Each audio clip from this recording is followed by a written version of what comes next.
about getting the guards' attention and leading them to the Grand Bazaar. Leave the rest to us. Okay, got it. I'm here to pay back Lesser Lord Kusanali for helping Grandpa. I won't get cold feet. Hey, they're here. I can see the Academia guards.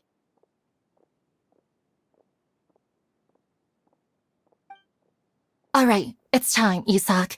Take a deep breath and go. You can do this.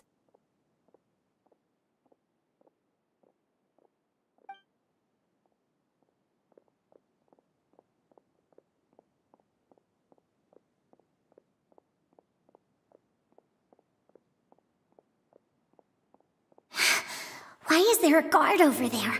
Did he already run ahead of me? This is different from our plan. But there's no time. I need to make a choice. Huh? Did I just see something dart by? I'd better go have a look.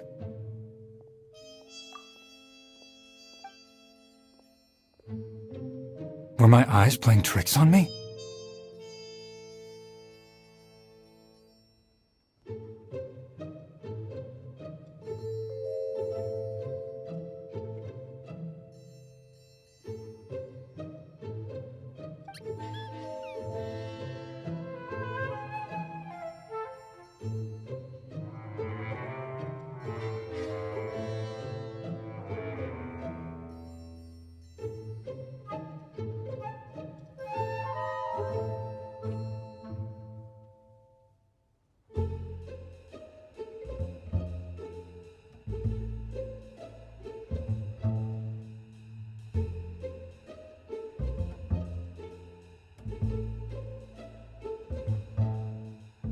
I should go check to see if someone's hiding over there.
There seems to be nothing here.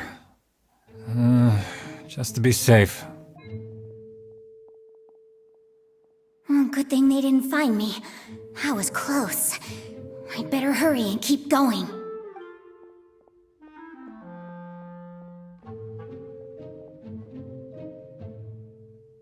Hey! Lesser Lord Kusanali's over there! Stop! What? Lesser Lord Kusanali? How did I not see anything just now?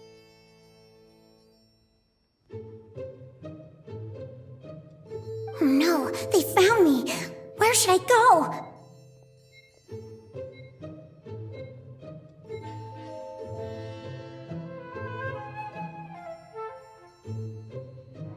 Hey! Lesser Lord Kusanali's over there! Stop!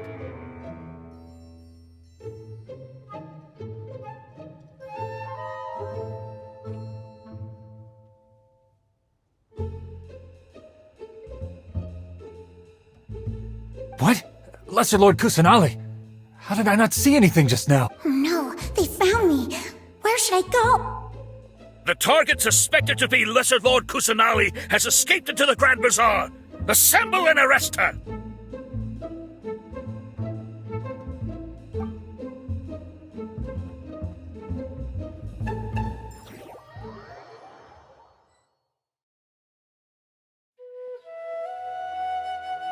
Where did she go?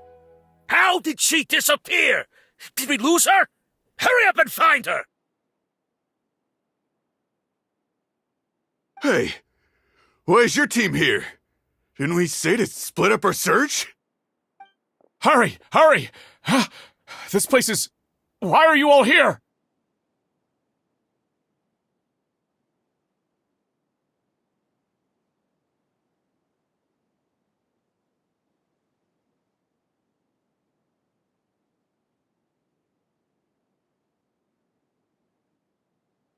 Yeah, isn't it one heck of a coincidence? Everybody's here. What on earth is going on?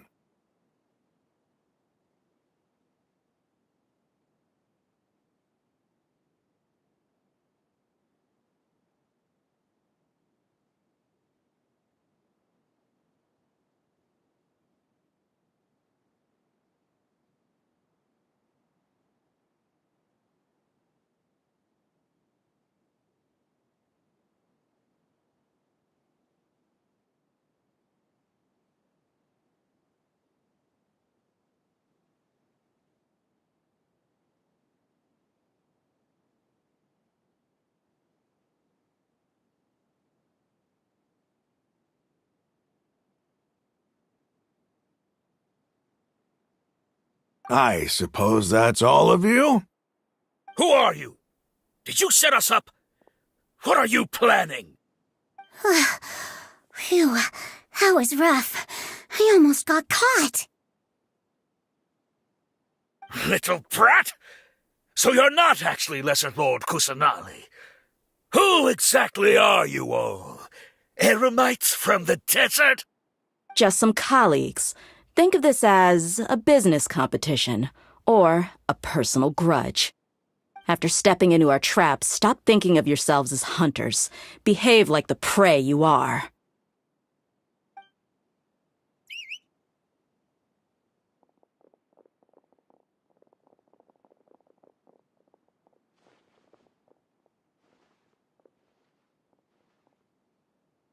An ambush? How's that possible? This is Sumeru City, but mercenaries from the desert somehow ambushed us! You've spent all your time hiding away in the academia.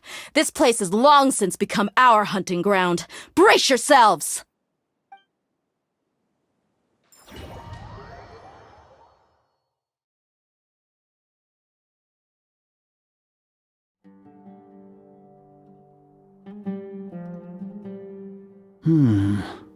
This is odd.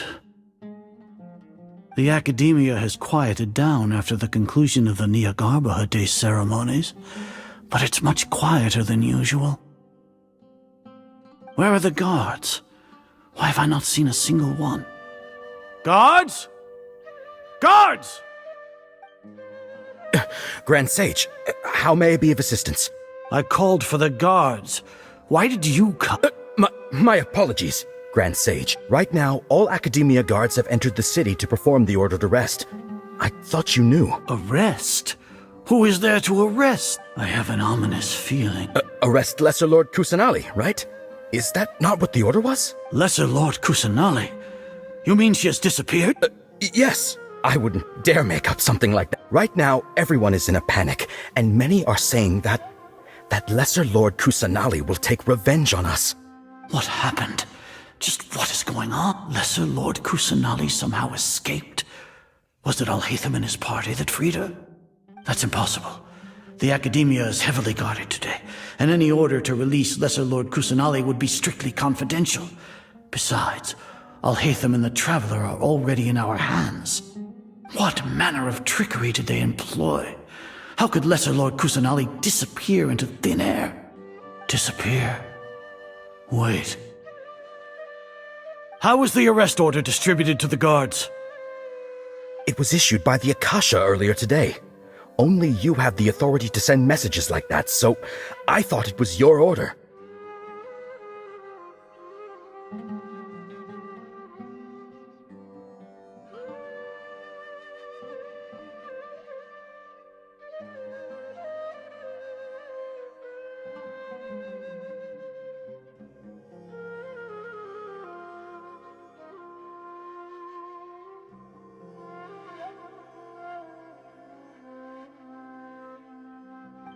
Let me check.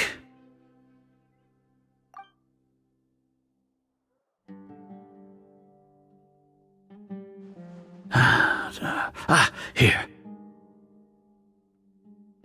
Lesser Lord Kusanali has escaped from the sanctuary of Surasthana. Go to the city and arrest the escapee immediately. The Akasha indeed contains this information, and it clearly appeared in my mind. How did they bypass my permissions to issue this kind of message? Was it the report about the traveler that Alhaitham submitted? No. I specifically checked that knowledge capsule before entering it into the Akasha. Could that have been a red herring? Well, even if I figure it out now, it won't make any difference. The important thing now is to confirm Lesser Lord Kusanali's status. Have you been to the sanctuary of Surasthana to confirm that Lesser Lord Kusanali has indeed escaped? Confirm? No, I haven't. It may be a bit offensive to say this, but Grand Sage, what you're saying doesn't make any sense. How can the information in the Akasha be inaccurate? What the Akasha decrees is fact. That is common knowledge to all of us. If we have to confirm the information and knowledge from the Akasha ourselves, then how is that any different from us learning that information ourselves? Wouldn't Greater Lord Rukkhadevata's legacy lose its meaning that way? In the beginning, it was I who asked you to believe in the Akasha, to believe in the legacy left by Greater Lord Rukkhadevata. Are you trying to use my words against me? No, Grand Sage. I'm merely confused because I believe in you. I never meant to refute you. Stay here and see if there are any suspicious people around. I'll go to the sanctuary of Surasthana on my own. Yes, Grand Sage.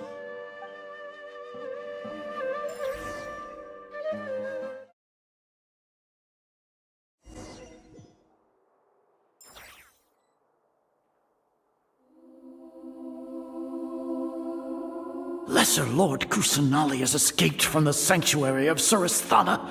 Go to the city and arrest the escapee immediately. How can that be? Stop thinking about it. Stop. It must be a trick of theirs. As long as I personally confirm it. Ah! Impossible. That's impossible. There must be something wrong with my eyes.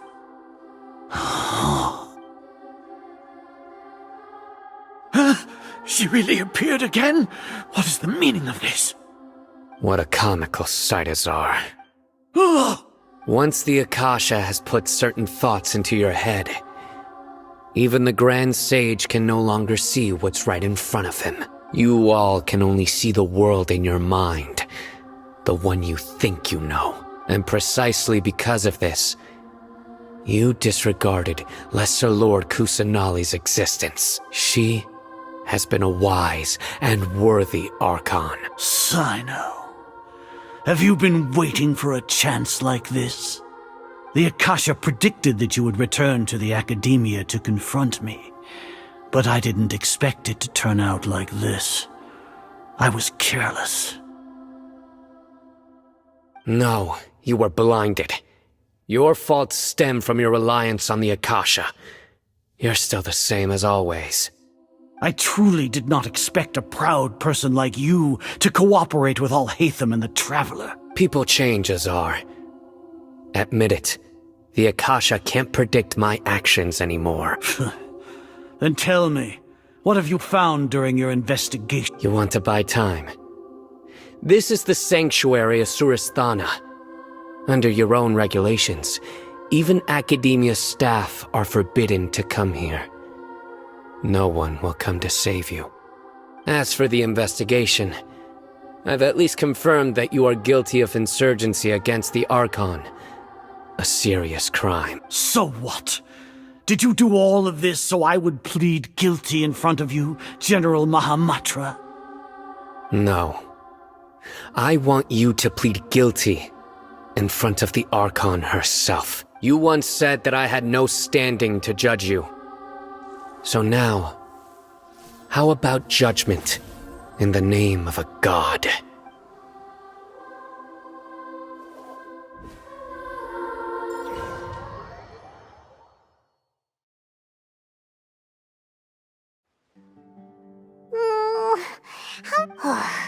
Paimon hasn't heard any sounds outside for a while. Yeah, but aren't you... Thinking about it, when Paimon thinks of Nahida...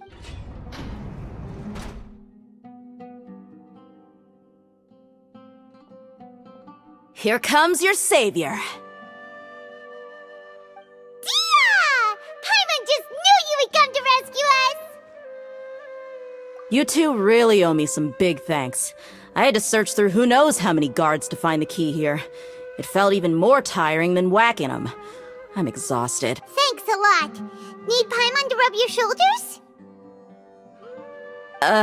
No, that's, I'll pass. What are you afraid of? Oh, are you ticked? Now isn't the time to talk about being ticklish. Things in the city and on Sino's side are both going well. The guards that stormed out of the Academia are all taken care of. The Corps of 30 is in charge of the city's defenses, but we already talked to Asfand. They've been fed up with the sages bossing them around. As long as it doesn't break their employment contracts, they'll turn a blind eye. That's probably because you've been super great friends with them for a long time.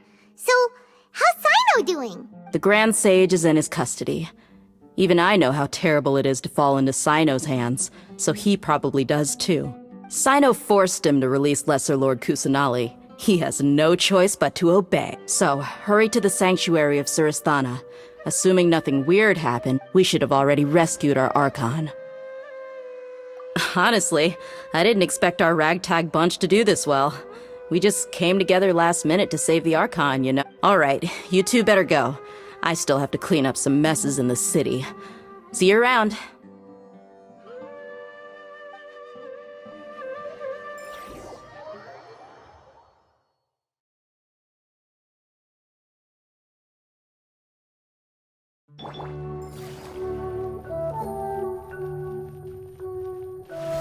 Take it easy.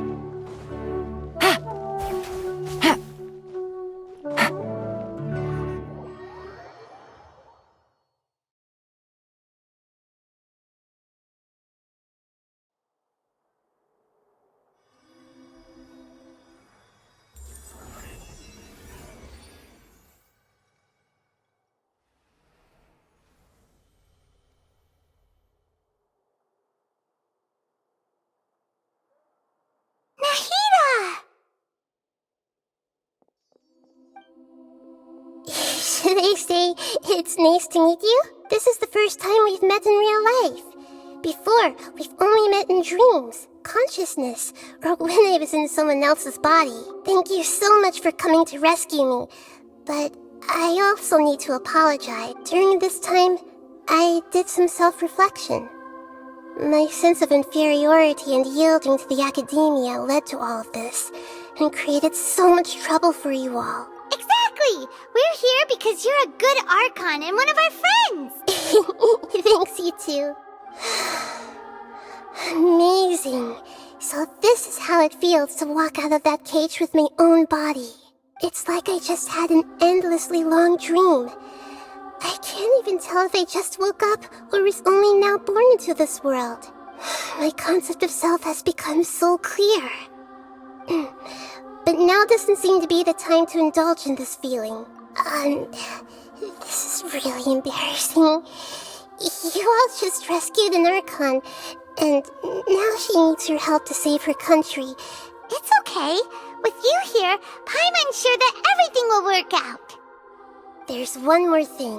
What is it? For all the things the Academia did to me, and for all the folly it committed in the name of wisdom, as their Archon, I will make them pay. Ah! Wow! That's the spirit! You're finally standing up for yourself and not letting people walk all over you. I understand now. To be a better Archon, I first need to better myself. If you haven't even figured out how to be a caterpillar, how can you be a butterfly? Yes, true. That reminds me. I wonder how far along the Academia is with their god creation plan. We need to hurry and prevent the birth of that false god. I need to make some preparations. Since I'm now free, I can establish a direct link to the Akasha and control it. First things first, I need to remove the restrictions that the doctor put on me in the Akasha. After that, I'll make some adjustments and revoke the sage's permissions. The Akasha will then be like how it originally was, only operable by the Archon. After all, the Academia betrayed Greater Lord Rukkhadevata's trust. This might take some time. In the meantime, you should also work on your own preparations. If we don't stop the god creation plan in time, we'll be in for a tough fight.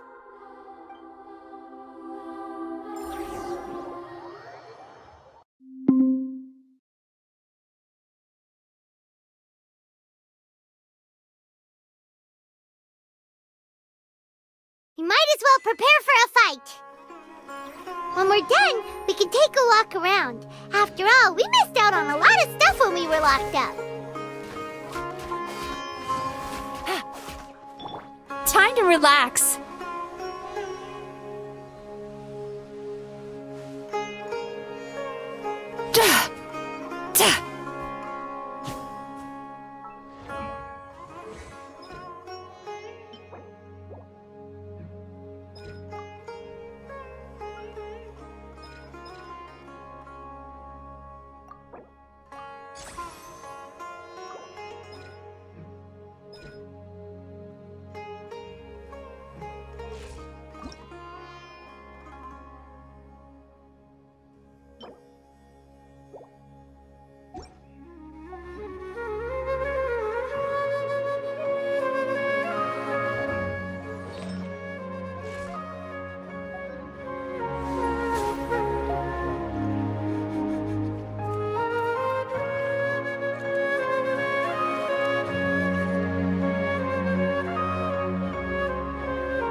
How's it going, Nahida? I'm done with the parts that needed my involvement to Although it's my first time working with the Akasha like this, its internal structure and operation procedures are easy for me to understand. Greater Lord Rukkhadevata's design is truly brilliant. Oh, also, this is for you. Huh? What's this little floaty thingy? It's a small device I put together just now. You can think of it as an upgraded Akasha terminal. You may not need— Wait! This thing has the same characteristics as Paimon! We're both small things that float! Oh, all the things that make Paimon special got copied! When Paimon appears with the Traveler from now on, people won't remember Paimon because she isn't unique anymore! It's alright, Paimon. It can't replace you. It's only a flying device, but you're the Traveler's irreplaceable friend. You're so good at comforting people, Nahida. If only the Traveler was as smart as you. I was simply telling you what I feel to be the truth. I wasn't trying to comfort you. Nahida, you're natural at this. What you just said made Paimon even happy. By the way, there's something I need to confess. Even though I'm the Archon and in control of myself again, I'm not very good at fighting. You may have heard that an Archon's power is derived from their people's faith. However, I'm not as well loved as Greater Lord Rukkhadevata. If we get into a situation where combat is our only option, I'll have to count on you, and I'll do my best to provide support. I'm glad I can rely on you. So the God of Wisdom isn't good at fighting? That actually sounds about right. I've located where the faults...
What is this place? Is this really the way we need to go? Wow. Who would have thought there'd be a place like this hidden right slap bang in the middle of the city? The sages wanted to realize their god creation plan without being discovered. The safest and most convenient way would be to build within the academia itself. That's true. They were already hiding one god, so why not two? Judging from the structure here, the project is a huge undertaking. The sages really saw the god creation plan as their ultimate goal, but this place doesn't look like it could have been constructed by the academia alone. The Fatui under the doctor sure didn't hold back. They provided a lot of technological support. Yeah, or else they wouldn't have been that generous. Is that it, though? I've always felt that this doctor is different from the academia sages. He doesn't seem to share their sense of urgency. Instead of being interested in the end product, it's like he's enjoying the experimental process. The Fatui Harbingers are all such weirdos. So, the doctor being weird is actually normal. So, this Fatui that they're trying to turn into a god, we had previously come into contact with his consciousness. He harbors particularly strong obsessions. One is the desire for a gnosis, since he was created to be the vessel for one. The other obsession is probably related to his past. I can't quite explain it. Paimon knows that he was a prototype puppet for the Raiden Shogun before he became a Fatui Harbinger. That's why he wants a gnosis so badly. There's no way he'd willingly be a test subject. Now with that temper and ego of his... It sounds like you know the Balladeer quite well. I see. Tell me more about him and what he's like. The more we know now, the better we can plan for and react to any future situation.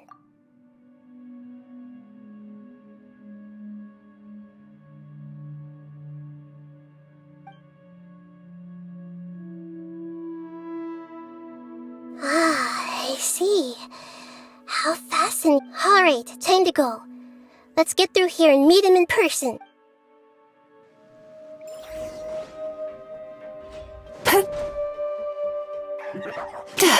Eat this! Things are about to get dicey. Busted. Take it easy. Cha! Ha! Into the shadows.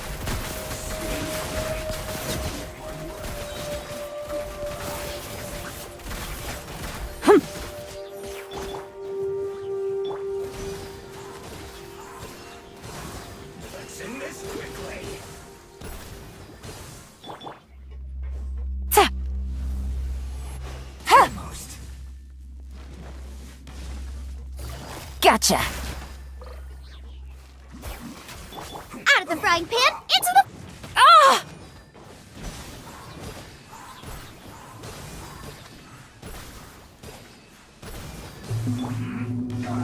Ready. I guess this is it.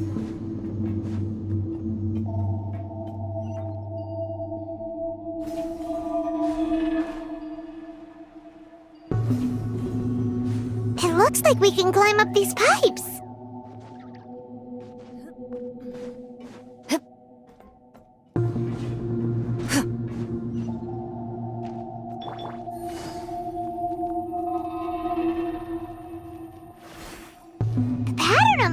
one's all messed up.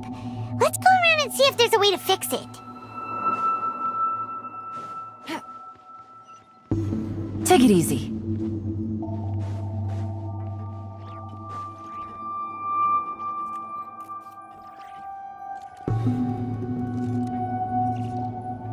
It seems to have stopped. Let's continue.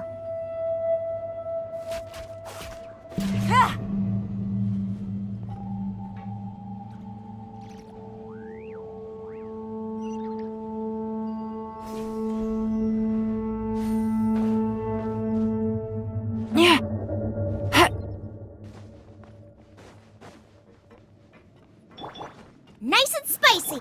Turn that frown upside down. Quietly now. Game's up. Fun's over. Where evil lurks, shoot on sight into the shadows. I guess this is it.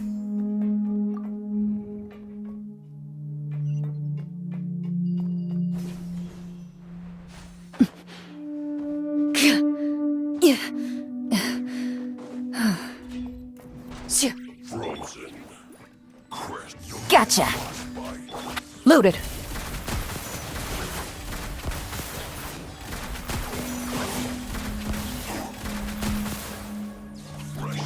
Out of the frying pan. Time to relax.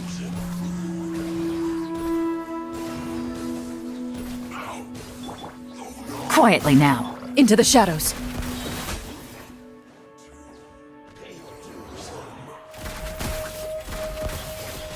Time to testify. Busted. Take it easy. Groba, get them. Ready.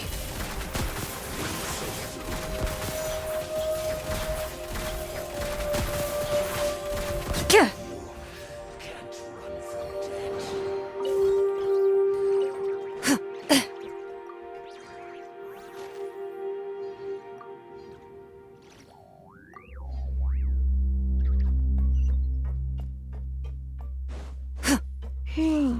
The cart is stuck. Maybe there's something wrong with the tracks. Let's try adjusting the direction of the device to clear the tracks.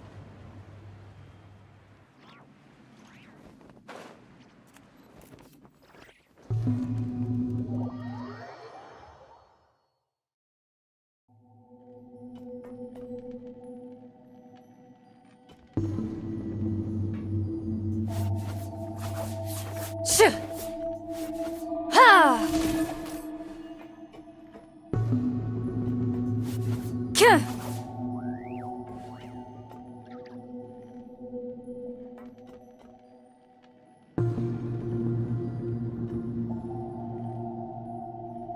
Shoo!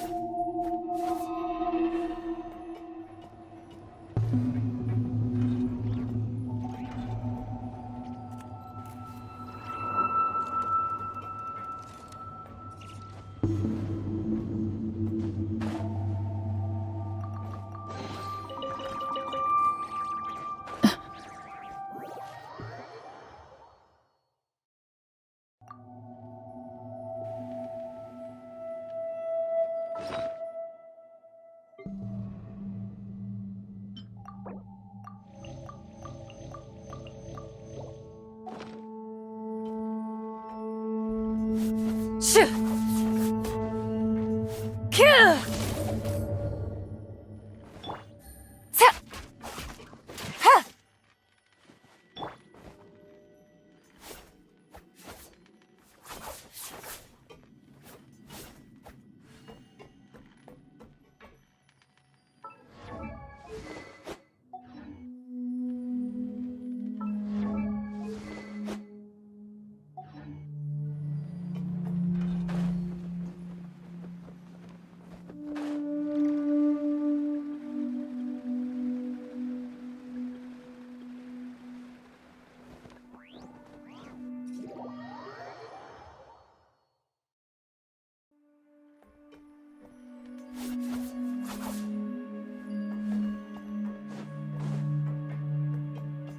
Ha!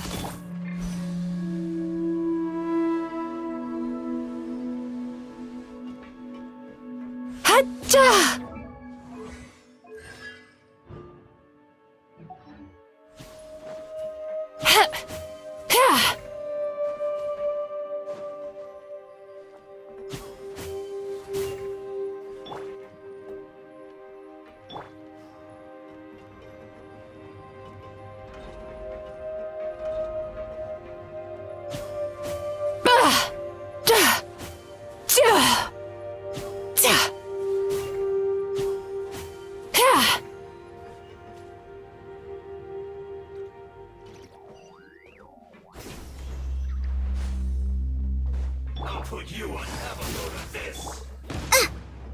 Into the shadows.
Gotcha.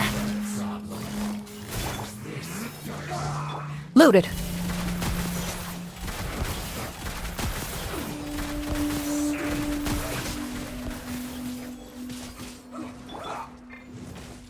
Out of the frying pan, into the fire!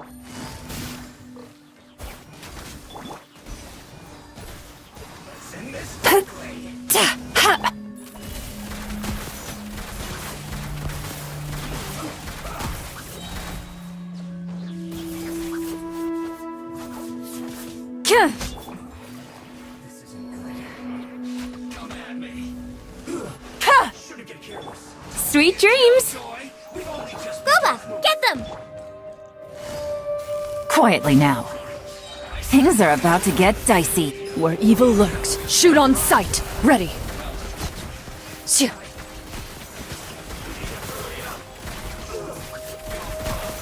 Huh. Shoo. Ha! Ta! Ha! Ha! Yachan, Taechan, let's go! Turn that frown upside down. Hey, ya! Gotcha. Into the shadows.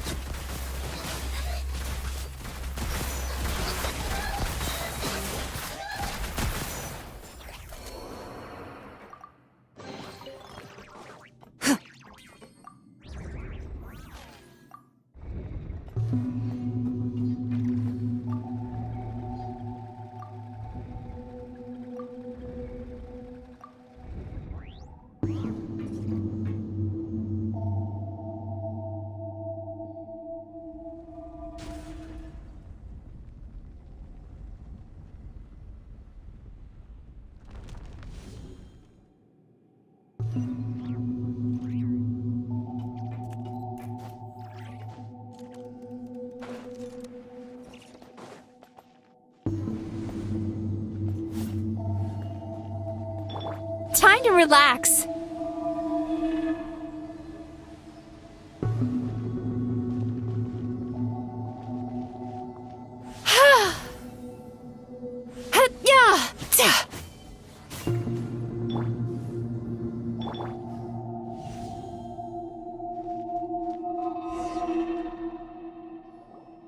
Looking at its operational status, we must prepare for the worst. The god they wanted to create is likely close to completion or already complete. Oh no, what should we do? Paimon can't imagine how hard it would be to fight against a Fatui Harbinger with a nose. Are you nervous, Paimon? If you really want to know, of course Paimon's nervous. Aren't you too, Nahida? Yes, I am. This is probably the first time I faced with a calamity of this degree since my birth. I feel not just nervous, but curious as well. Curious? Curious about what? Curious about our fate. To me, everything we perceive in this world, everything we learn, and everything that happens to us is considered knowledge. And if it's a form of knowledge, then it can be understood. However, only fate is about that which has yet to occur. So it has always drawn my curiosity. So to me, fate is the ultimate knowledge. That's also why I love observing humans and all the things. And now, at long last, I'm not just an observer anymore. I will personally experience my own fate with you by my side. Isn't this such a wonderfully exciting thing? Ah, so that's what you mean. Agreed. Okay, let's continue on. I can sense his aura from here.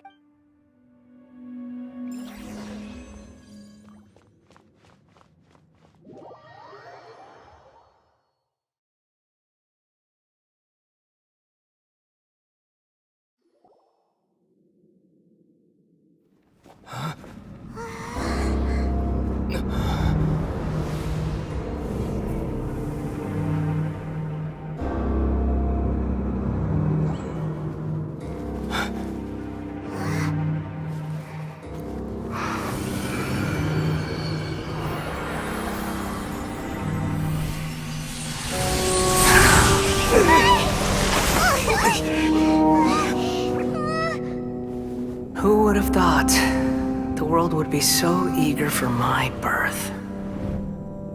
I remember you, Booer, the god of wisdom, and standing beside you, the traveler. Is he all-knowing and powerful now like Greater Lord Rukkhadevata? No, I can't feel the same kind of divinity I felt from the Greater Lord. It seems that the sages didn't get the chance to infuse the divine knowledge capsules into him. But even still, he has undoubtedly become a true god now. So we're too late? The Balladeer has already become a god? The Balladeer. A long bygone title. When my spirit ascended to divinity, I felt as if I had existed for the same number of epochs as heaven and earth. Looking back, the existence of what once called itself Kunikazushi appears infinitely small and ugly.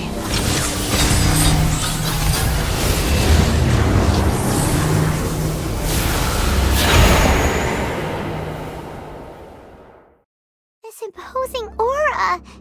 A body that capitalizes on the Balladeer's original How much effort and resources did from a purely technological You sure are something. Dishing out compliments. But I don't think he's reached the spiritual height of a god. Strife is engraved upon every god and every gnosis brought forth into this world. Can you feel it? The exhilaration of such power and the thrill of anticipation for... Nahida wouldn't feel this. Do you not realize that you are interrupting a conversation between gods? Lowly creature, know your place. The strife engraved upon a gnosis, Teyvat's current peace was not easily won. I didn't personally participate in the Archon War, but the way all those losses were meaningless, driven by the demands of the laws. There's no point in bringing it up again. Is that so? Yet I am deeply disappointed that I was never allowed the fortuity to personally participate in the Archon War. This is a first. Encountering a god in this world who does not crave power. No wonder your own people have abandoned you, god of wisdom. Your judgment is as your existence, unsubstantial. This is where everything ends, Booer, the god of wisdom. You should know that wisdom cannot solve every problem. Like now, where your only option is to face me in combat. Come! Let us reenact a scene of the Archon War. Come and inaugurate my birth as a god.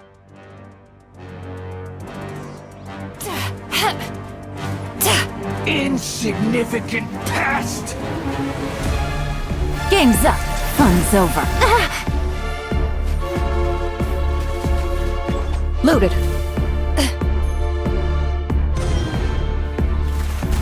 Feeble human! Time to testify. Out of the frying pan, into the fire! Quietly now. Gotcha. Ready. My endless cycle begins!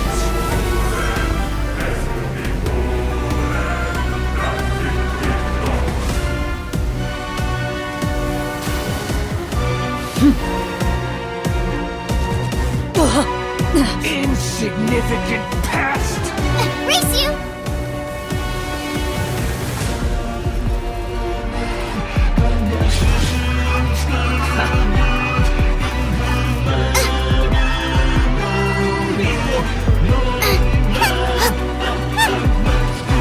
Loaded.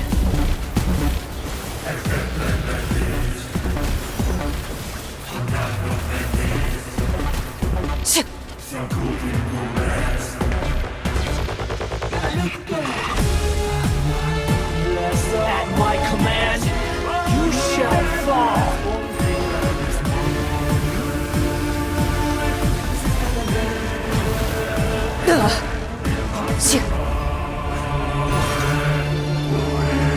Ready. Hunt them down.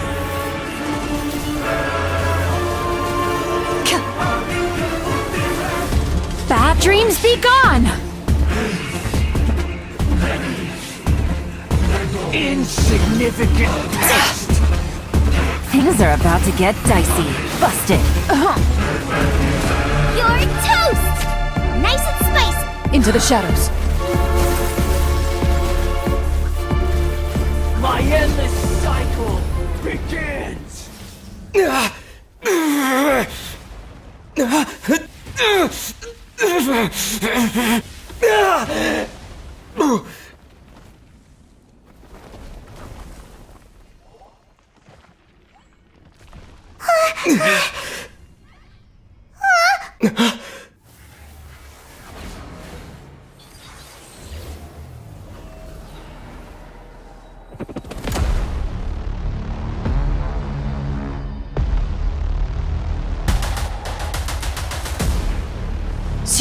Tremble!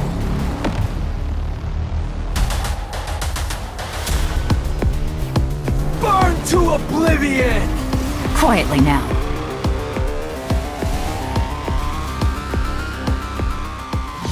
Filth! Kneel!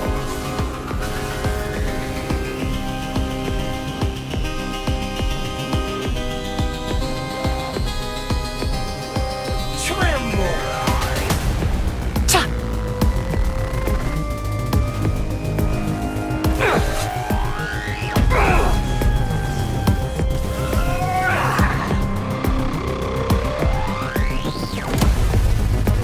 Gotcha. Reality is pain!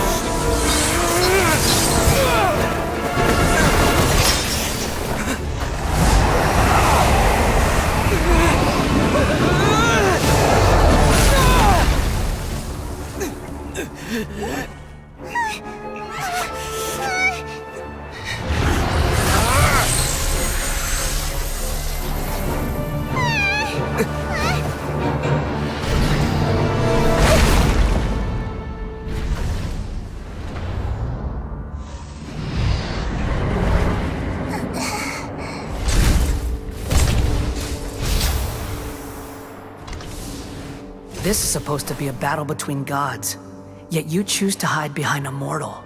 And now, you're acting like you'd sacrifice yourself for a human. Are you having fun proving a false sense of heroism to yourself, Booer?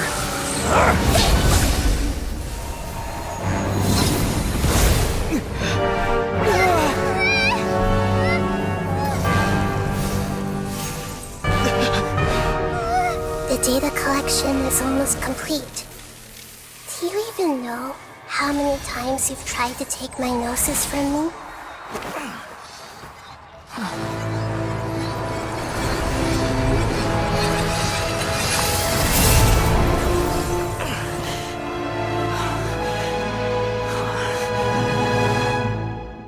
We just concluded the 168th loop. Did you know that in the effort to create you, the people of Sumeru were forced to live through the exact same number of Sub-Zerus festivals and Samsara cycles?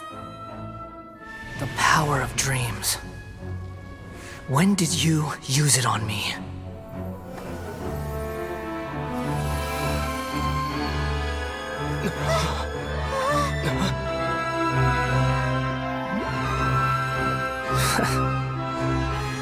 You can't even defeat me in a dream. What do you hope to achieve with this little trick? Come, Traveler. Just like before. Allow me to awaken the memories in your dreams. All that battle experience! It's more than that. Compile everyone's wisdom in the name of the Archon. That is the original function of the Akasha. I've sent everything that happened just now to the people of Sumeru in the form of knowledge. I've asked them to help you find a way to defeat the false god.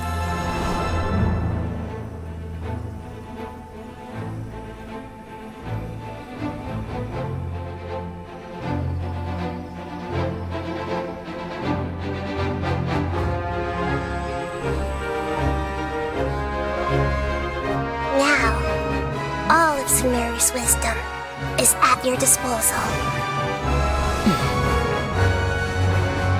Meaningless tricks won't save you.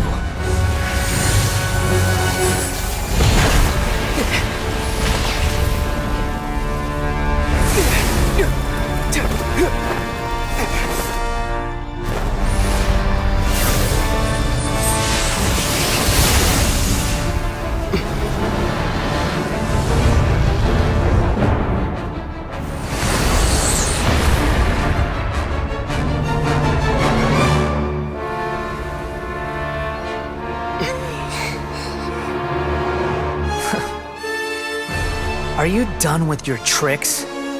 Can I finally take this as a real battle between gods? I'll leave this to you, the first sage of Booer.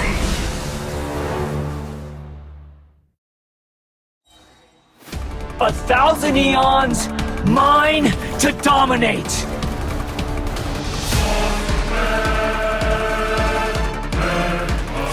Burn to oblivion!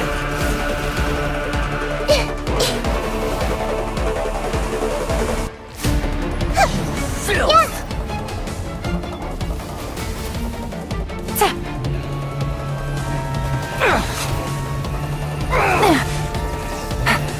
No! Gutsy.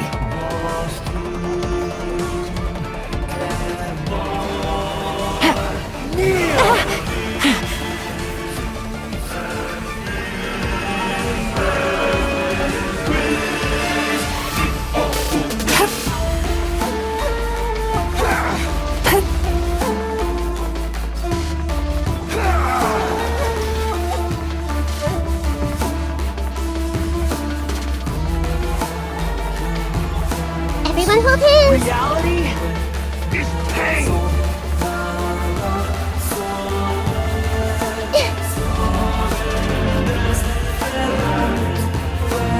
Good riddance!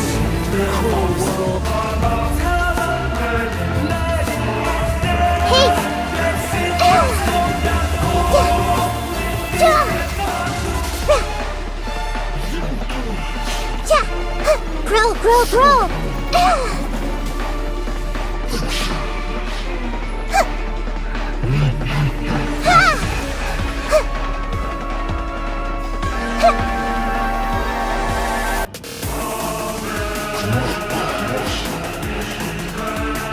Not possible.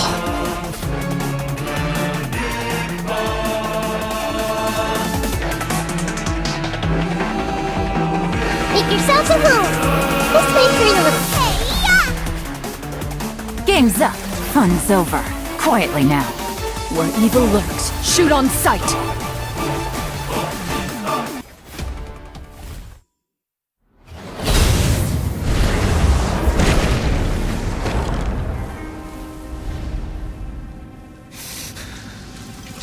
Humans. Filthy humans.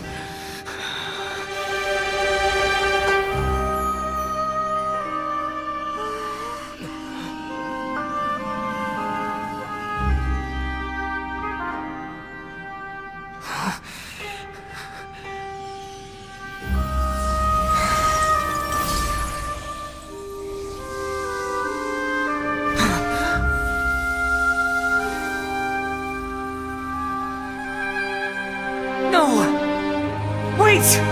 Please! Anything but the Gnosis!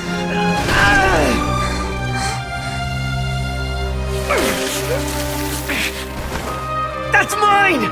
Don't even try! I'll never go back!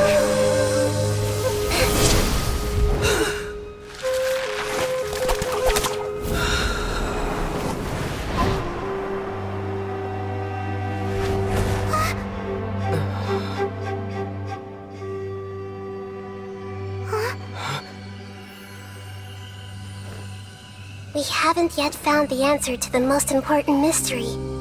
Irminsul is still waiting to be saved. With the power of another Gnosis, we may now finally understand the last memory of Greater Lord Rukkhadevata.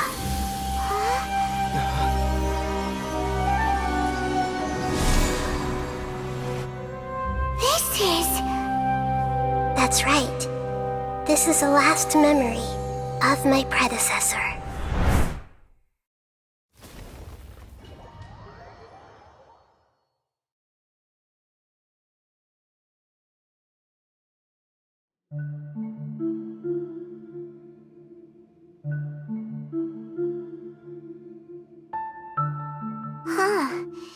This sure... Yes, that is our destination.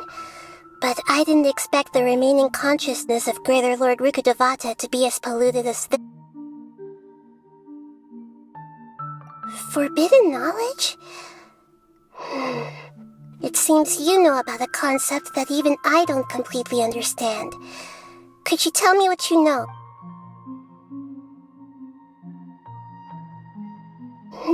Your inference seems logical enough. Forbidden knowledge once polluted the desert thousands of years ago, but was successfully repelled thanks to King Deshret's self-sacrifice, and Greater Lord Rukkhadevata nearly exhausting her power. Then, a second instance of forbidden knowledge pollution occurred during the Khaenri'ah Cataclysm 500 years ago. But I'm afraid it is much more serious this time, with Irminsul itself already in danger.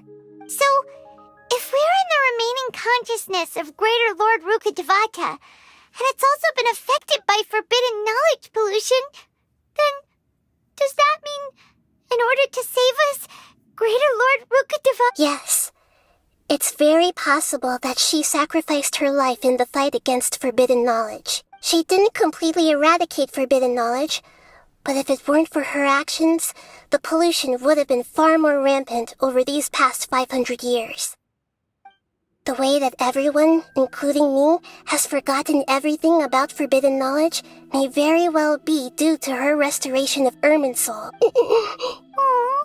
I'm just sharing her pain. The pollution of her consciousness here is severe. Did she fight to resist the forbidden knowledge pollution in such terrible conditions, all the way up to her last breath? She even used her last remnant of lucid consciousness to leave a clue for... Yes, her words were distorted by forbidden knowledge, so that's all we could... But now, we have it. We can cross the polluted consciousness until we found the right path to meet with her lucid consciousness, and then... We'll let Greater Lord Rukkhadevata. Each of us need to be mindful of the state of our own consciousness while we are here. Even with the Gnosis' protection, we must always keep a clear mind. Otherwise, we could go mad at any moment. That's so scary. Don't worry. It should be easy enough for you to keep that.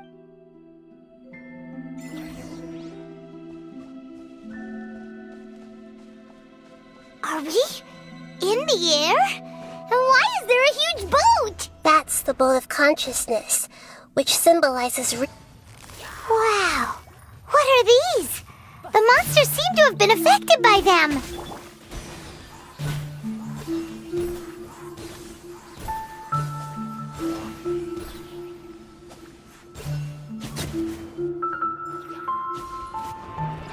Oh, my mistake.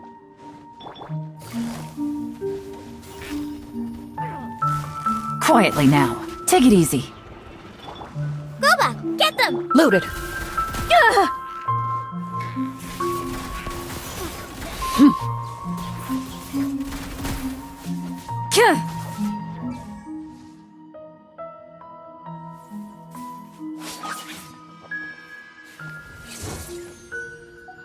Enough.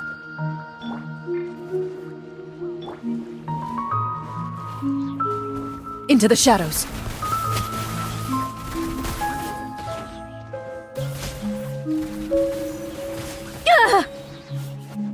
Hunt them down. Nice and spicy. Busted. Ha.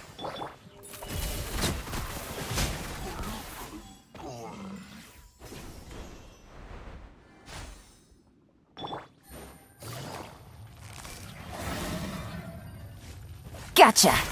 Things are about to get dicey. Eat this! Goba, get them! Yachan, Taechan, let's go! Ready.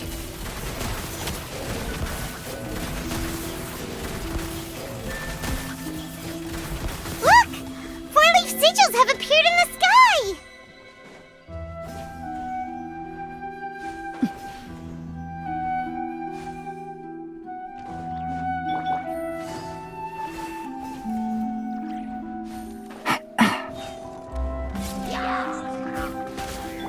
Turn that frown upside down.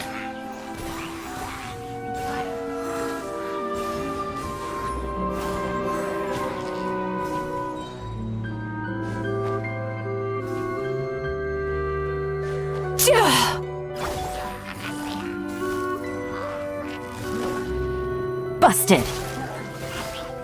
Gotcha. Bad dreams be gone. Time to Game's up. Fun's over. Loaded.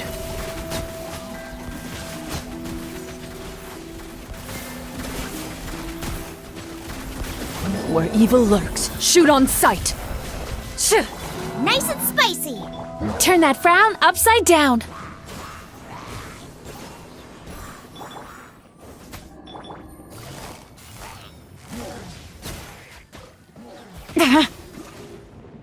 Cast your worries to the wind. Time to relax. You're toast! Out of the frying pan, into... Ready.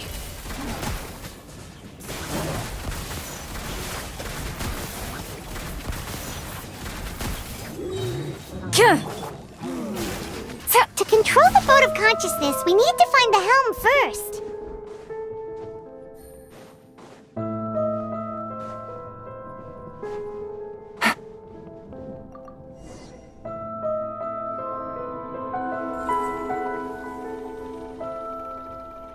We changed direction. Are we still going the right way, Nahida? Mm-hmm. Judging from the current route, the boat of consciousness will soon take us out of here.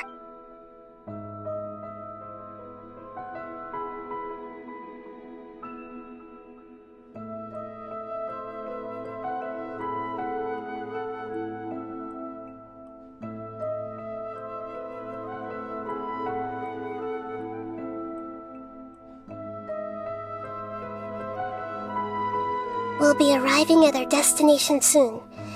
How are you feeling? Huh? But everything's been completely normal for Paimon. Hopefully there won't be any more interruptions. This time, we should be able to meet Greater Lord Rukkhadevata. Are you saying you've never met Greater Lord Rukkhadevata before? No. It seems that my birth and her death took place at the same time. Otherwise, I think she would have given me a little more guidance, and I could have done a better job. Hey, you've done a great job, Nahida. Let's get out of this creepy place and go meet her.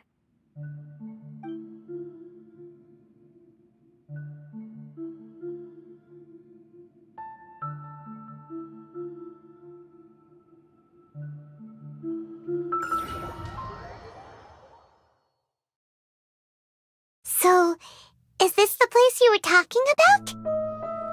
The base of Irminsul?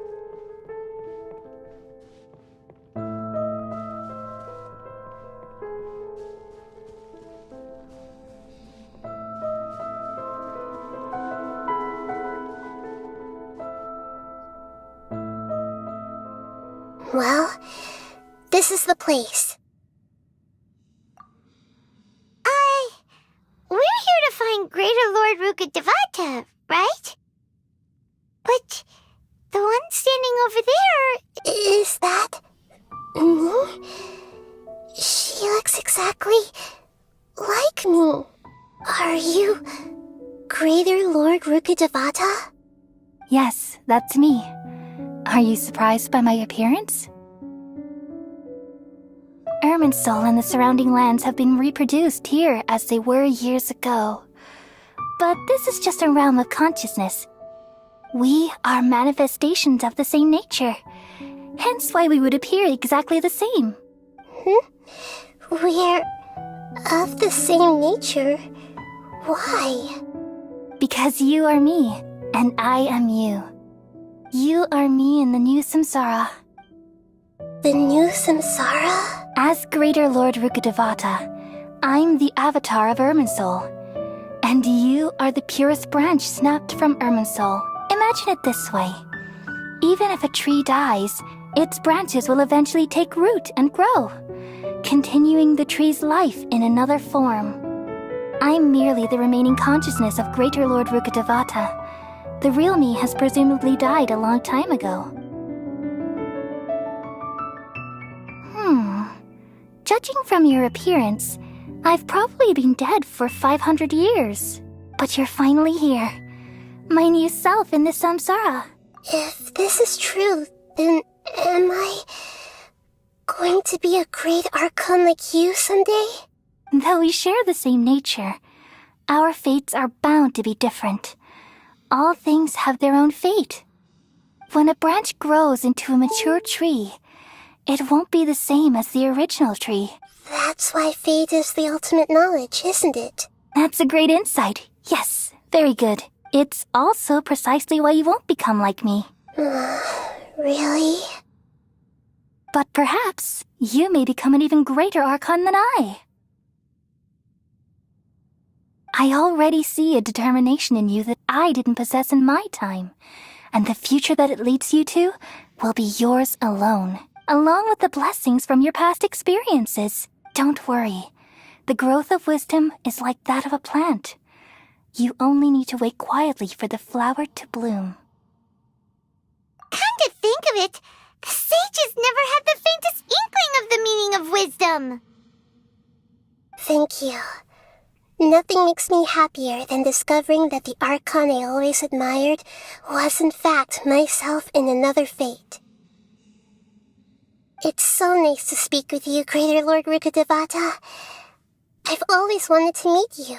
The feeling is mutual. From the moment I snapped the branch off Irminsul and created you, I've also looked forward to talking with you. Could you tell me why you wanted to create me? And what exactly happened when you died?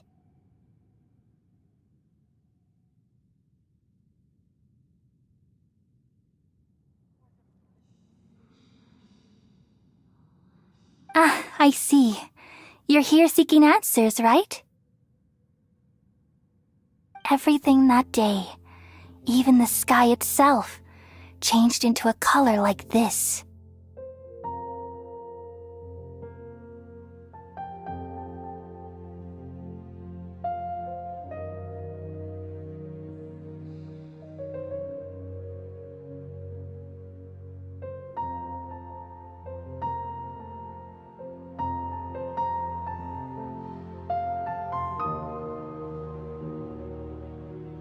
At that time, the 7 were all summoned to the nation of Conria. Except for me. I had a more important task to attend to. I had to protect Irminsul. The disaster occurred together with the pollution of forbidden knowledge. At that very moment, with my consciousness connected to Irminsul, I sensed something was wrong. The pain started to torment my mind. By the time I reached Irminsul, it was already displaying signs of corruption. Had I not repelled the pollution of forbidden knowledge with King Deshret thousands of years ago, I might have felt even more hopeless and lost. So what exactly is forbidden knowledge?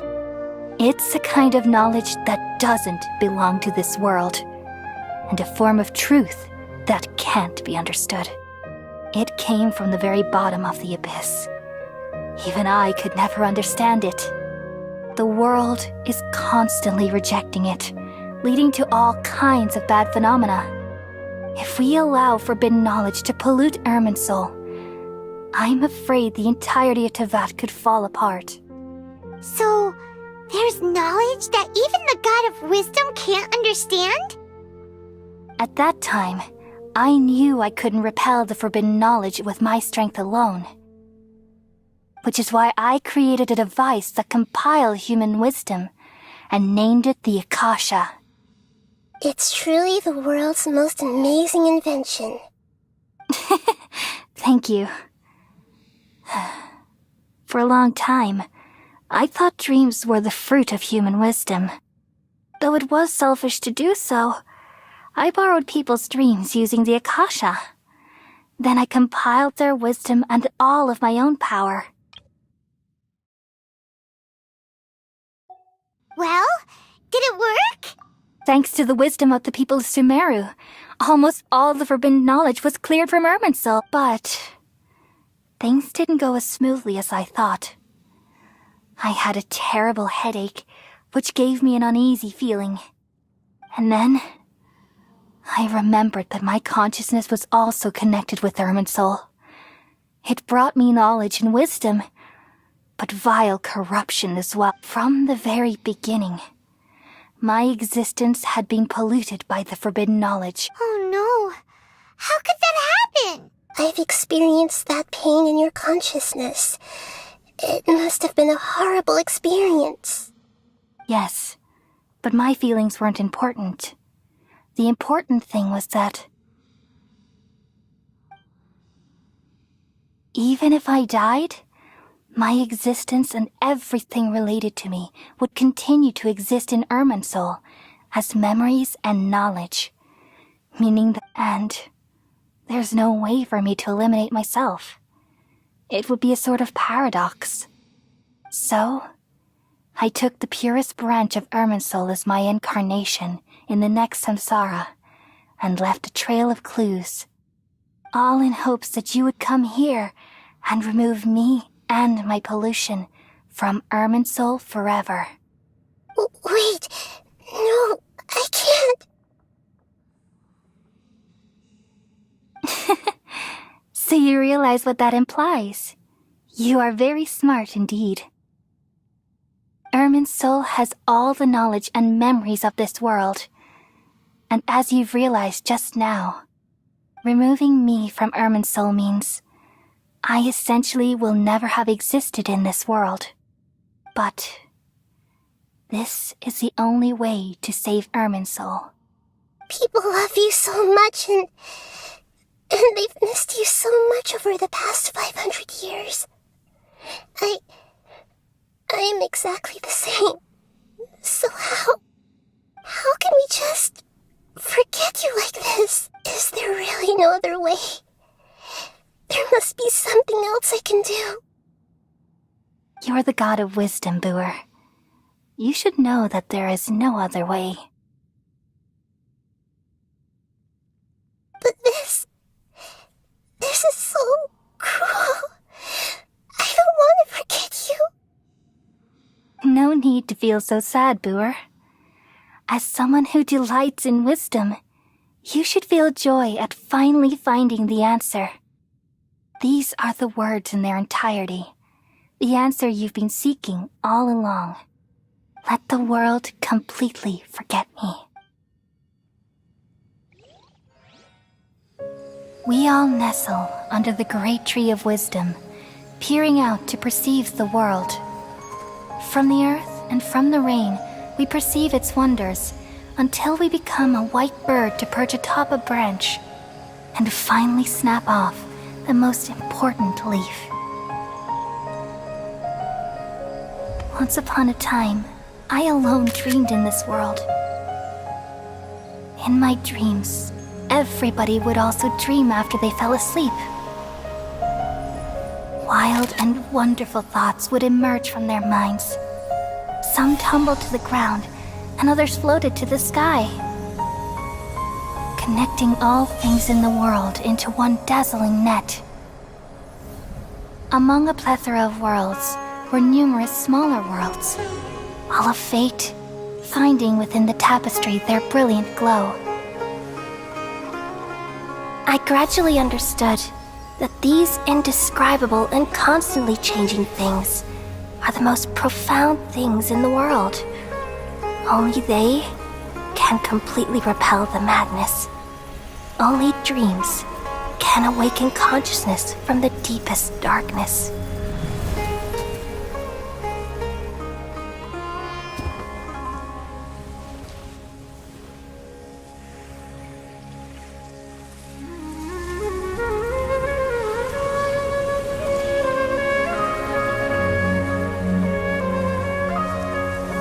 I'm the one who posed this question, yet also the one who sought a solution. Saving the world with the dreams of the people used to be my answer. And now, you've also found your own answer, and I shall return all the dreams to the people.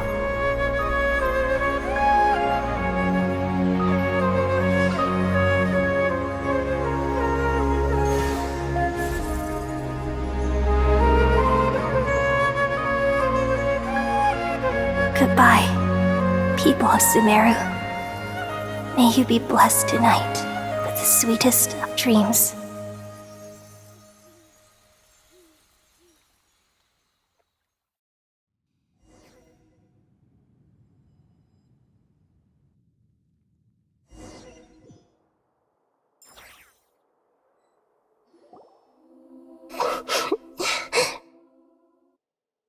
I'm alright. I'm just a little confused. We've just saved the world, right? So why am I crying? I don't know where this feeling inside of me is coming from. But I feel very sad. Just now, we used the power of two gnosis to successfully connect with the Irminsul consciousness from 500 years ago. Then, we removed the remaining pollution from Irminsul.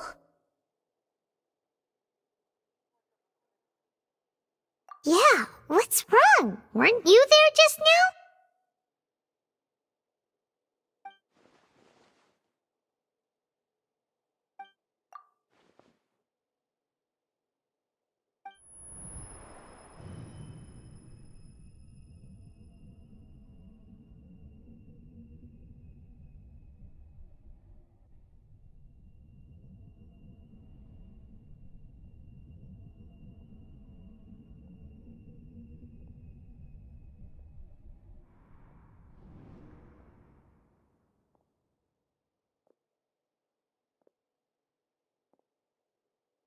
Huh?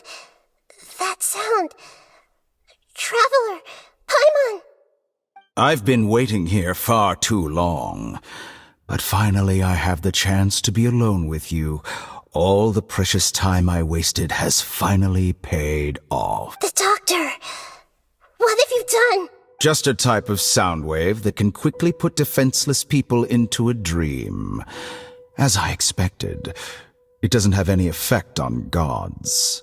This is the only thing of interest I found among the sage's research. I thought I'd take it for a little spin. Don't worry. I know you would never forgive me if I actually killed them.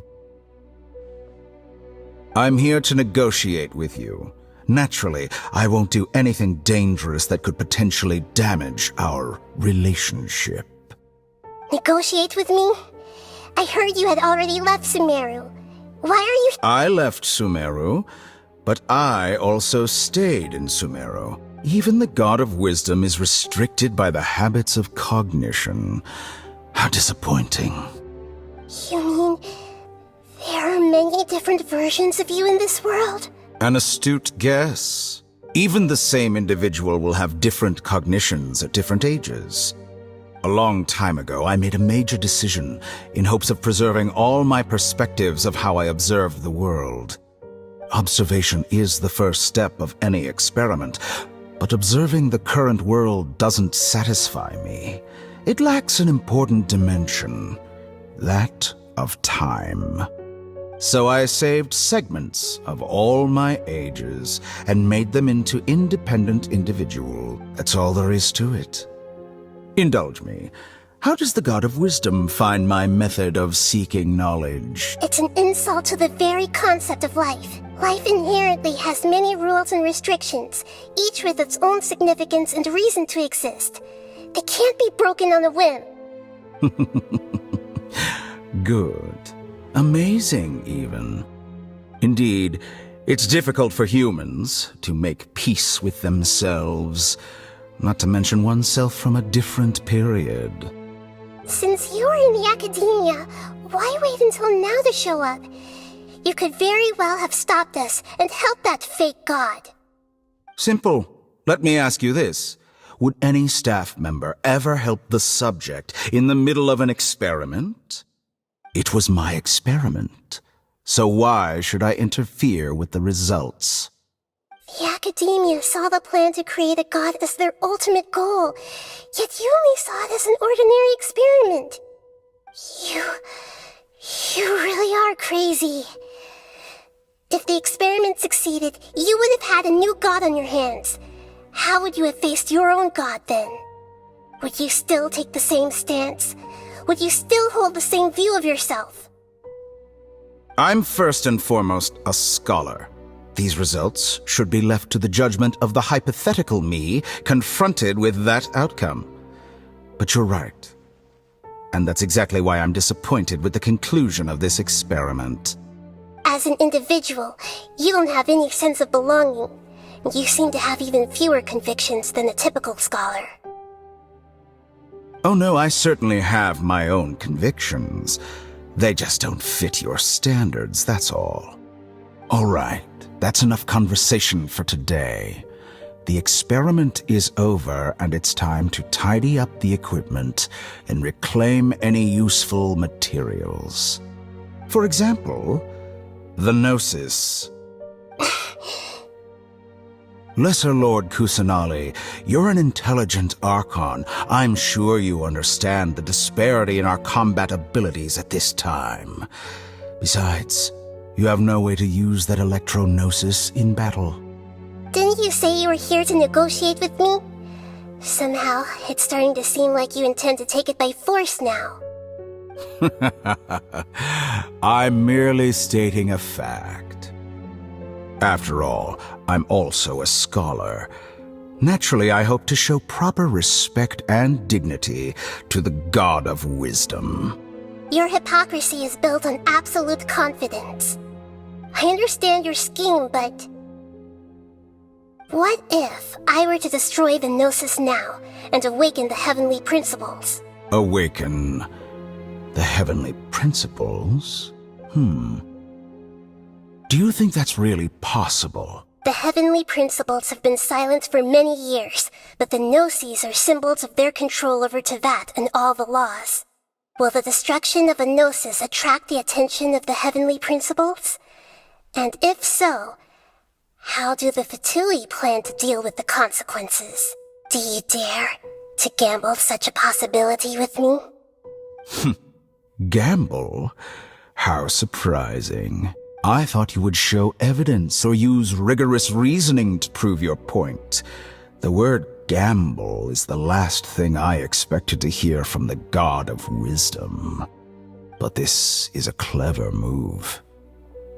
You must have seen through me when I first captured your consciousness. As a scholar, I respect all possibilities. This has always been my principle and is an essential trait as an experimenter. Indeed, I can't ignore this possibility. So tell me then, what are your conditions? This foreign gnosis will only lead to disaster if it stays in Sumeru. But this electro-gnosis is the prize I obtained after defeating one of your fellow harbingers. Now, as the one who initiated this cascade of events, shouldn't you pay the corresponding price? Price? Interesting. What price would you have me pay? How about erasing all your other segments? So this is how you wish to restrict me, the most threatening opponent of the Nation of Wisdom. What you request of me is like plucking out the eyes I have placed in the dimension of time. Segments are extraordinarily difficult to make. They require extremely rare resources and enormous amounts of time and effort, requiring me to destroy them all here and now. Bravo. A suitably wise decision on your part. Yes, how very interesting. Can I assume that you have long been wary of me? Among all the versions of me, this segment you see now is the most selfish. If it weren't me, your idea wouldn't have worked. What did you see when you were imprisoned? You were observing me, and that's how you know I've long grown tired of their doubts and endless arguments. Like you said, it's difficult to make peace with yourself. Being as smart as you are, have you managed to do that? I see. If you think all those versions of me are worth a gnosis, then deal. You sure didn't hesitate much. Is the relationship between all the versions of you really that bad? I don't think there's any need to dwell on that. The surplus versions of me can be exchanged for a gnosis. Do you think anyone can offer themselves at a higher price? Besides, with my abilities, it's only a matter of time until I find better perspectives. Perhaps it's best to say, you're just temporarily ahead. But what I'd like to know is, how can you be sure that I've really erased them? I can see your remaining honesty.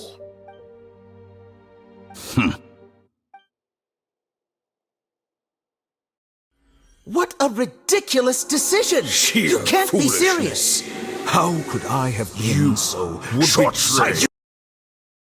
This is the end. I'll have my revenge. You'll make Good this riddance. moment count. You will regret this.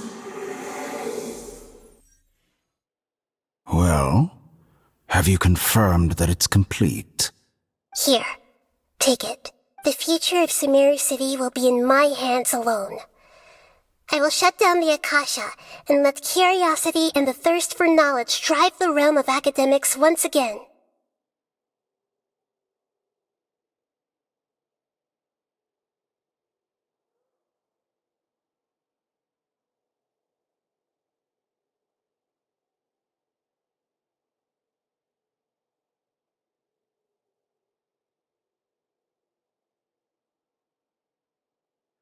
There won't be any further gaps for you to exploit.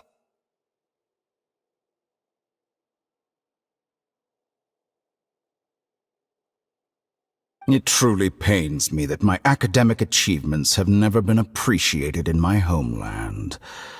Of course, I have no interest in being rejected by this city for a third time.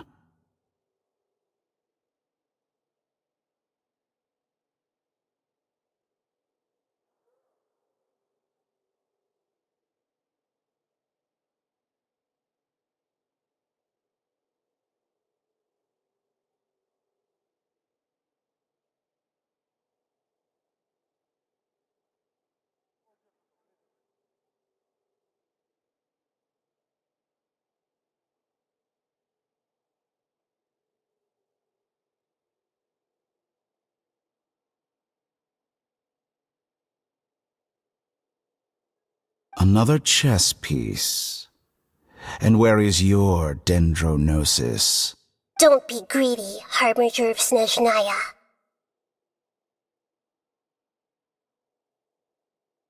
No, this is a different transaction. If you intend to turn off the Akasha anyway, then there's no further use for the Gnosis of Sumeru, is there?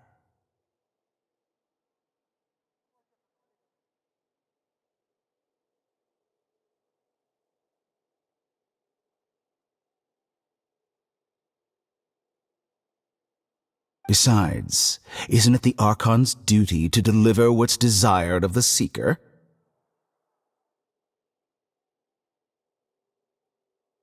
Oh, judging from your expression, you don't seem to find the idea very agreeable. Then let's think of it this way. Since you're the god of wisdom, how about I exchange some knowledge with you? People exchanging knowledge with the God of Wisdom is the stuff of legends. Yet here you wish to exchange knowledge for the God of Wisdom's property. Arrogant as that is, it has piqued my interest. Let me ask you, have you in all your mighty knowledge ever heard the rumor that the skies of Tevat are fake? Huh? That's the secret hidden by Irminsul concerning the truth of this world. Once I finish telling you about this, it will be time for me to say goodbye.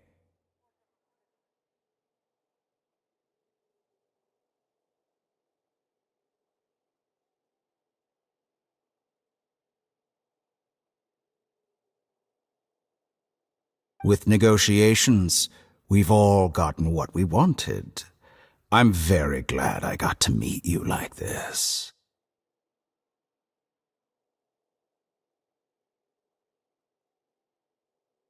Your arrogance may know no bounds, and convictions may mean nothing to you. But I'll still listen to what you have to say.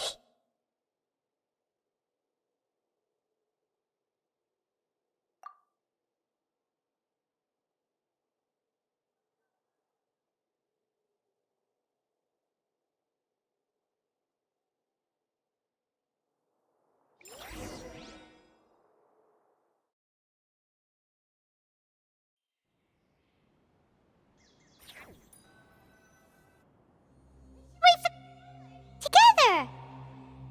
Okay. Wake him up.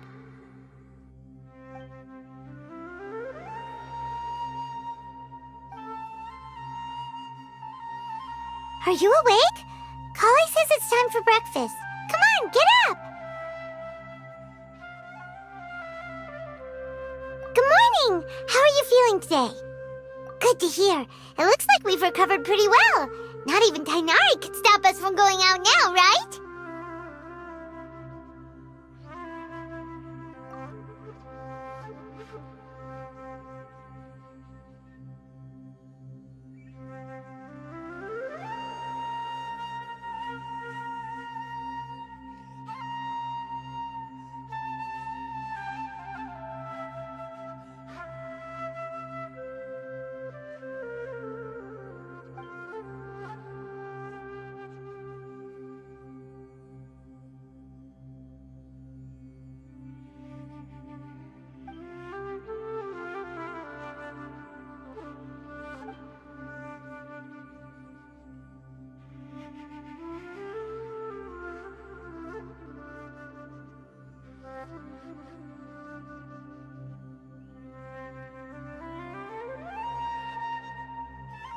Come on, Traveler, let's go! Girl must be leaving soon.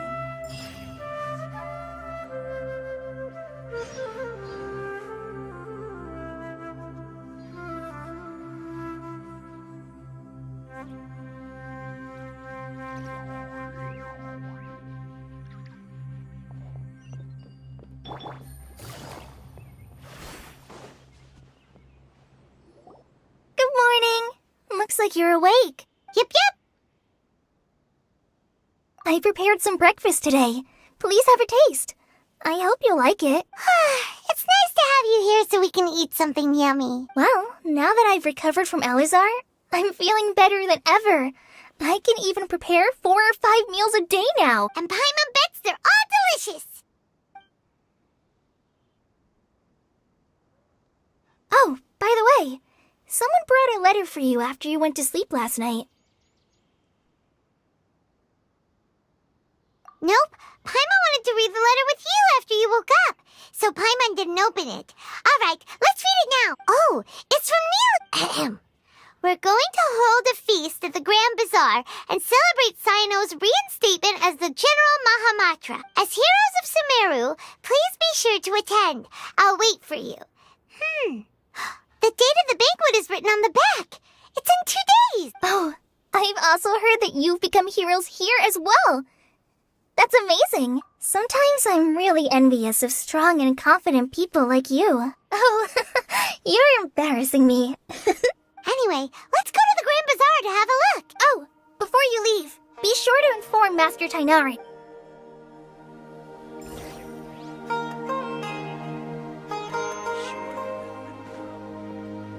Yesterday, a total of 5 dozen. How many Haruka Shibaha mushrooms do I need to sell before I can find a property in town?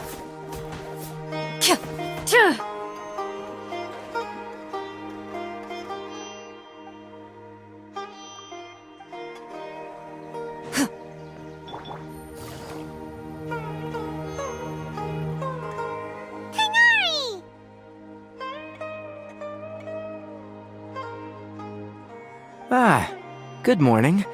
How do you feel today? We feel much better. How about you? I'm recovering well, thanks for asking. But from the looks of it, you seem to be already busy with work again. It's fine, I'm not that busy, really. The Elazar patients have recovered, as well as Hypatia. For now, I only need to tend to my Forest Watcher duties. It seems once Irminsul started getting better, everything else started to recover too. Yes, but there are still some residual effects. The withering is one example. Though it won't spread anymore, the existing zones won't just disappear. We forest rangers will still need to do the work.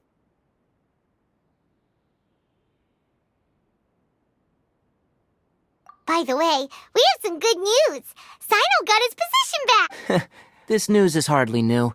He had already mentioned it to me, but... Huh? You mean he was already here? Why didn't he come to say hi? He visited once, but he was afraid of disturbing you while you were resting. He just asked me a few questions and left. Then you probably already know all about the celebration feast. Celebration feast? Huh? But didn't Nilu say in her letter that they would celebrate Cyno? He didn't tell you? Perhaps. Or, alternatively, he doesn't know about it either. Come to think of it, Cyno doesn't seem like the... You and Kale are both Cyno's close friends. Kale has taken over some of my You see, some VIPs have come to the forest recently. Huh? Well, technically speaking, they are former VIPs. The sages involved in recent incidents have begun their training in the Avidia Forest, and the people they had previously imprisoned have all been released. Huh? Yes, he's a little weak, but he isn't injured and his condition is stable. Lesser Lord Kusanali, in her boundless mercy, has decided to spare Azar and the other wrongdoers. Supposedly, they were ashamed of their shallow ideologies, and have decided to dedicate the rest of their lives to cultivating wisdom in the Avidia Forest. When they learned that Lesser Lord Kusanali had defeated the Balladeer and saved Irminsul, they were shocked at first, but also became happy, feeling that the sacred light guiding them on the path of discovering wisdom had begun to shine once again. As a result, work has increased for the forest rangers. That sounds really exhausting. There is nothing we can do, really. But that's another topic. Back to the matter at hand. Are you two planning to head out? Ah, right! We're here to request permission to head out.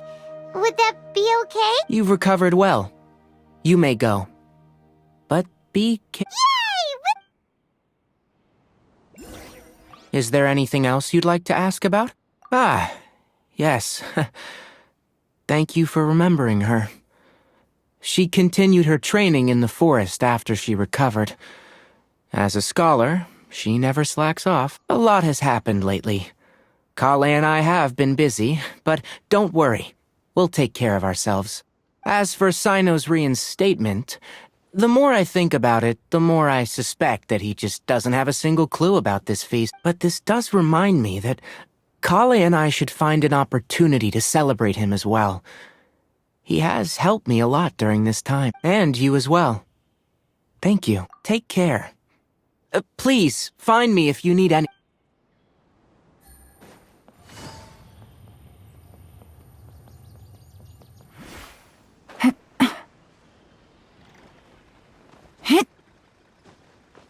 Take it easy.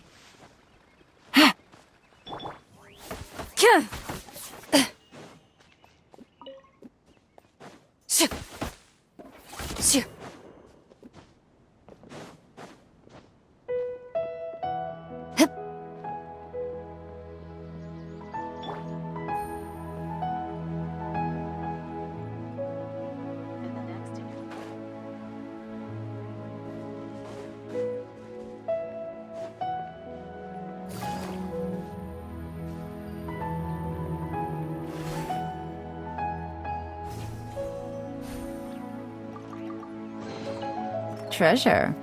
One way to draw your target out of hiding.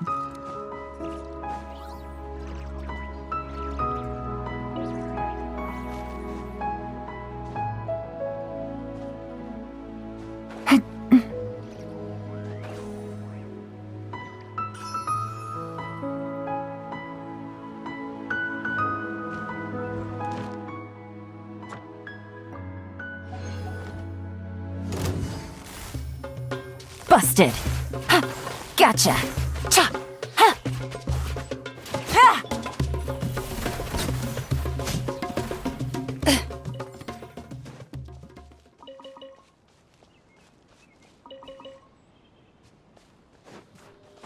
Shoo.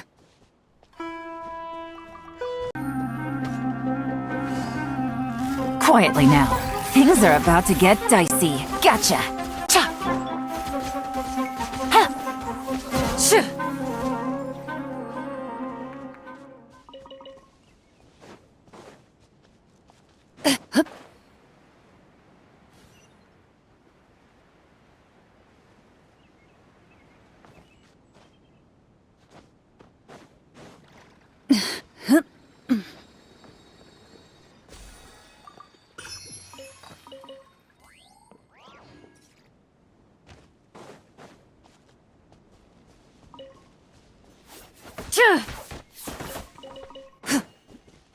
Shoo.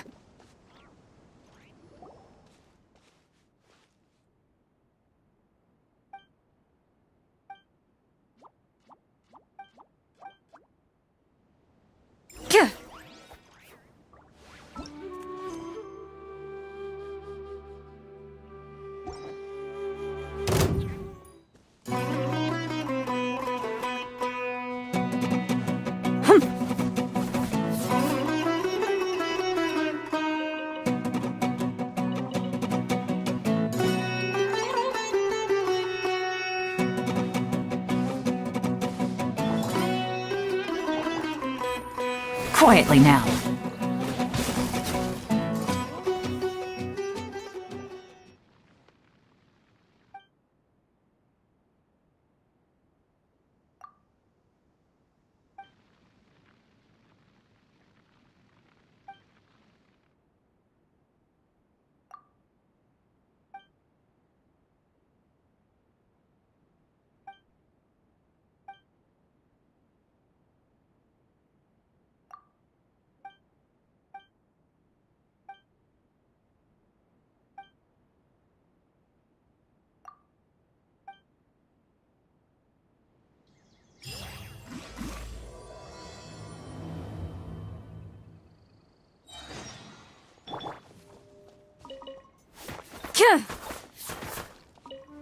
Shoo.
I didn't factor this in.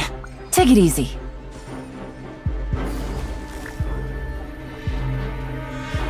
Gotcha.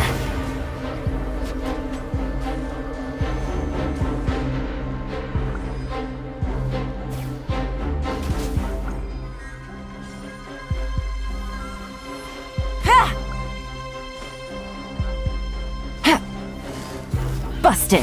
Here comes the catch. Bad dreams be gone! Loaded.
Well, there won't be any problems if the feast starts at that time. Everything has already been prepared. Mr. Zubair, I finished tallying things up here. Well, except for the guests.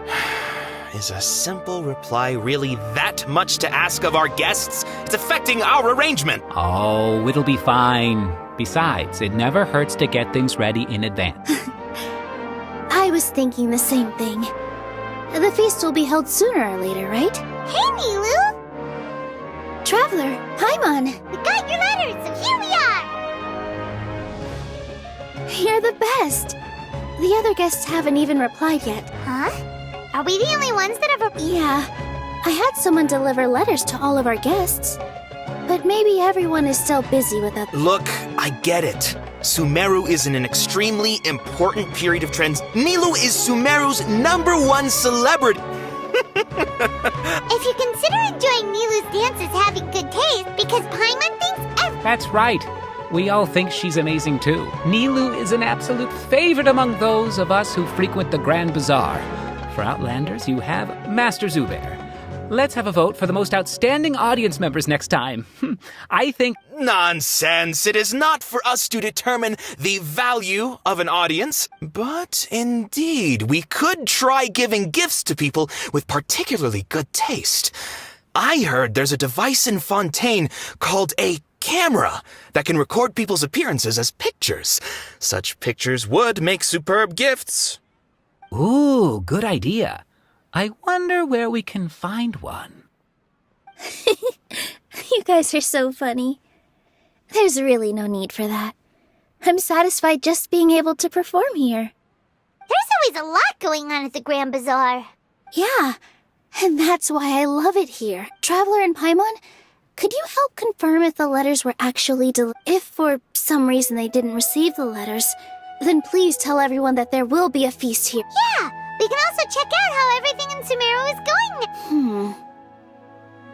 When I wrote the letters, I heard that Dia was in Port Ormos, and Alhaitham was at the Academia. As for Sino, we've only heard that he appears at the Academia from time. I'm not too sure about Rahman's whereabouts. As for Dunyarzad, I just hope she's feeling better. Okay, got it. Let's go, Traveler. I'll go to the Adventurers Guild later and ask Ms. Catherine if she knows how to get one of those. Yes, please do. I'm sure the audience would be thrilled at the chance of receiving commemorative gifts. It could be our special surprise that we prepare for everyone. I think it's an amazing idea. Who knows? If we take more pictures, they might even become the signature souvenir of the Grand Bazaar. And Nilou will become even more famous. Ha! It won't be long till people are fighting for front row at your performance. I've heard that this camera is not just something anyone can use as they please. It must be aimed properly and subjects should pose. Oh, should we get ready then? Perhaps we should wear something a little more appropriate. No. I think we look absolutely fine. If anything, when we pose for this, clever invention, we should just be ourselves. You really think so?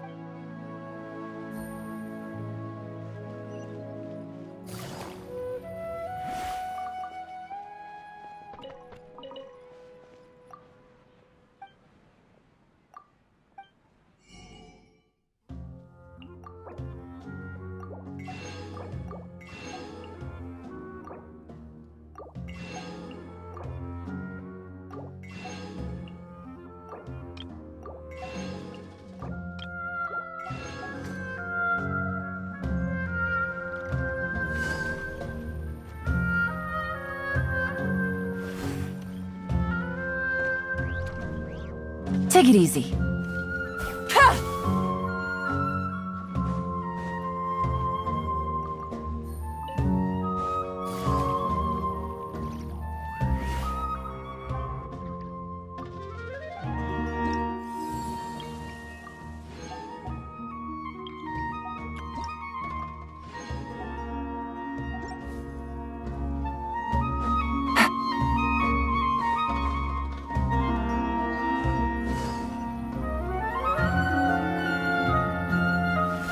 Take it easy.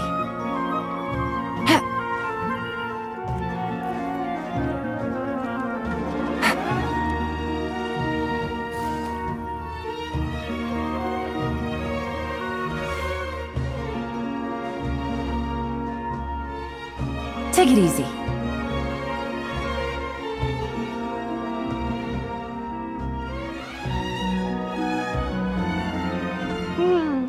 We haven't seen Alhaitham anywhere. Let's ask that person over there.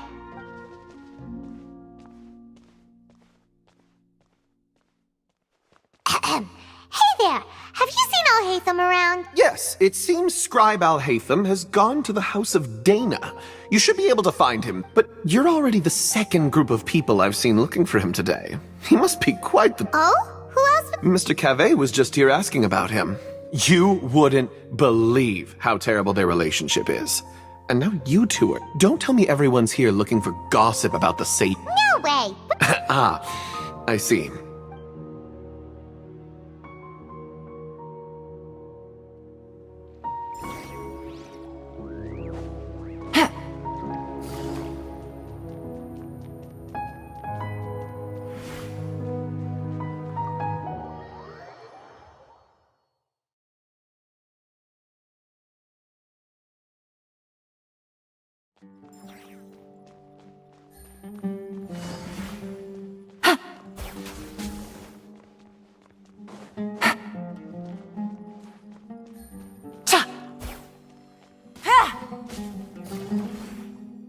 Alhaitham should be around here somewhere, right?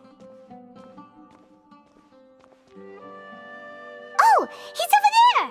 But it looks like he might not have time for us. Just put down that worthless book and tell me what happened in the academia. This is not just some worthless book. Do you have any idea how difficult it is to find a physical book like this in Sumeru? It doesn't matter. It's probably just another thing that you used your authority to get your hands on anyway. Just put it aside. Listen, I came back today only to hear that the sages have disappeared. Oh? You sound surprised. I thought you would already know the inside. Would I be here asking you if I knew? You're the scribe, not me. So just tell me what you know already. Well, I almost became a sage. Huh? Oh, don't sound too surprised now. You're the renowned Kaveh, light of the Kshahrewar. Besides, As a master builder and craftsman, chances are you'll be appointed as a sage too. Why do I feel like you don't really mean it? What makes you say that? Maybe it's because you've never said anything good about me before. Yeah, well, I share a similar sentiment, and anyone who knows you as well as I do would surely do the same. You... See? This is why I hate discussing anything with you. Your ridiculous and arrogant attitude always gets in the way. It seems that you really can't stand my personality. Ha! What was your first clue? Well, then you might as well move out of my house. Are you threatening me? Stooping to a new low, I see. Ugh, and don't change the subject. You, a sage? What a joke. The academia might as well just close tomorrow. Are they having a fight? Forget what's going on with the academia. Haven't you been busy with your construction project? Tell me, when are you going to build yourself a mansion? Don't get me started. I get angry just thinking about it. So, what great building did our master architect work on this time? Like I need to tell you. Keep your nose out of my business. No, I think we deserve to know. Where were you when Sumeru needed you most? I was in the desert for a large project, but considering Haravatat's utter ignorance of architectural and aesthetic matters, you probably wouldn't understand. Which is truly unfortunate. I can only pity the man who doesn't understand the first thing about beauty and romance. Unlike a true... hold on, wait a second. What do you mean by when Sumeru needed me most? Well, while you were out fiddling around in the desert, many people came together to save Sumeru from a crisis. Ha! And you think I'd believe that? Look, all you really need to know is that Azar and all his accomplices have all been overthrown. Huh? What nonsense are you talking about? It's no skin off my nose if you don't believe me. It's not like my Darshan was the one trying to apply for funding from the Grand Sage. Yours, though, on the other hand... You know what? I'll ask around. I'm sure someone knows what's going on here. You're dead if I find out you're lying to me.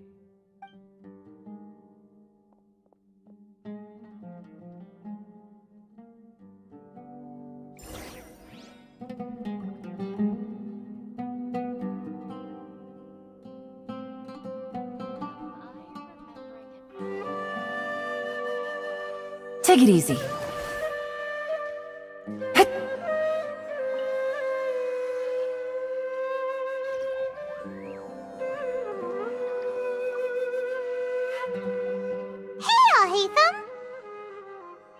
Oh, it's you two. What's the matter? We're running some errands for Nilou. Have you received her letter? Letter? Nilou said she sent out a letter inviting everyone to a celebration feast in 2 days at the Grand Bazaar. We'll also be celebrating Zaino's reinstatement as General Mahamatra.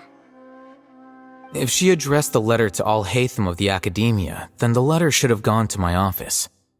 I've been busy these days, so I haven't had time to check for any new mail at my office. I only now have some free time to attend to personal matters. Have you always been so busy with your work? Of course not. I'm only busy these days because several sages have been dismissed recently and the whole academia was practically turned upside down. Kainari told us they all went to train in the Avidia Forest. Apparently they will spend the rest of their lives there. That is already the best possible ending for the likes of them.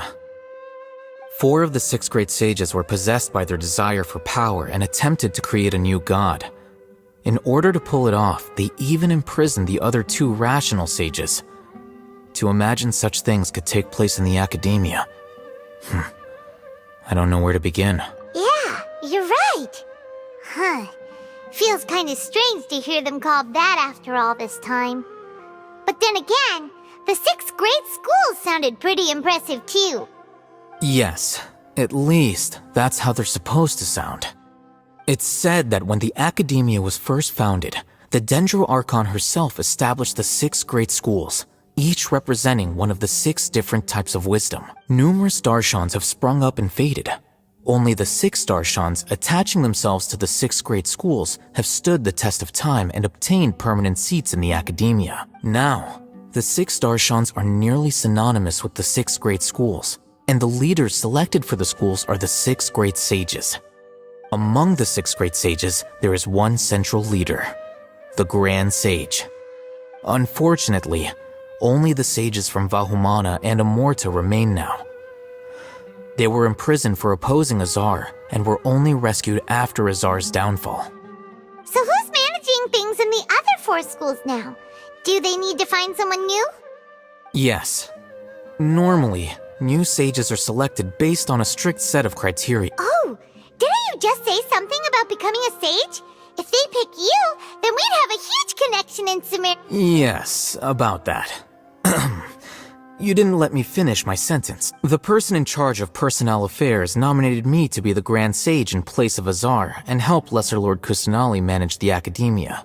Huh? But why? Can't you be a little more ambitious? I'm not even interested in being one of the 6 great sages. Like I said before, I don't like being a leader. Oh, all right. So are you busy these days trying to find others to take the job? That's not my job either. I'm only responsible for handling important affairs within the academia before the new sages take office. And the first thing I'll do is reject Kasharawar's application for funding. By the way, who was that other person just now? Is he your friend? Do we look like friends? Paimon doesn't know. That's why Paimon's asking. His name is Kaveh, my roommate. You could say he's the representative for Ksharawar scholars, which is exactly why he always has so many problems. So everything that's happened recently must be a huge change for the people of Sumeru. Such is the work of the Academia Scribe. Well, anyway, no matter how busy you are, since you are our planner, remember to attend the celebration feast in 2 days. All right, I'll see you there.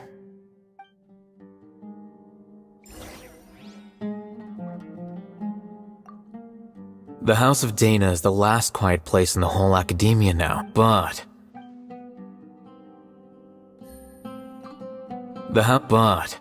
there's a chance that Kaveh might show up again. Tuh, what a nuisance. I'd better go somewhere else.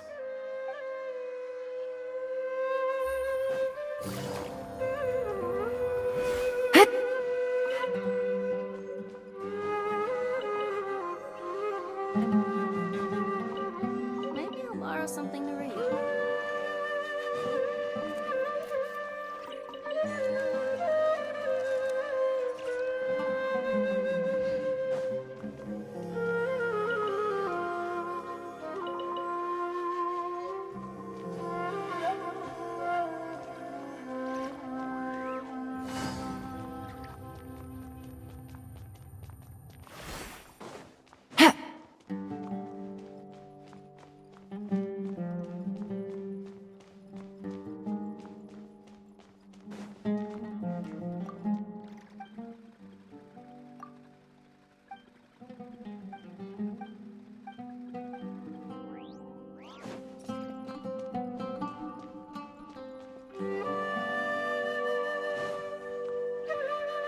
Take it easy.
This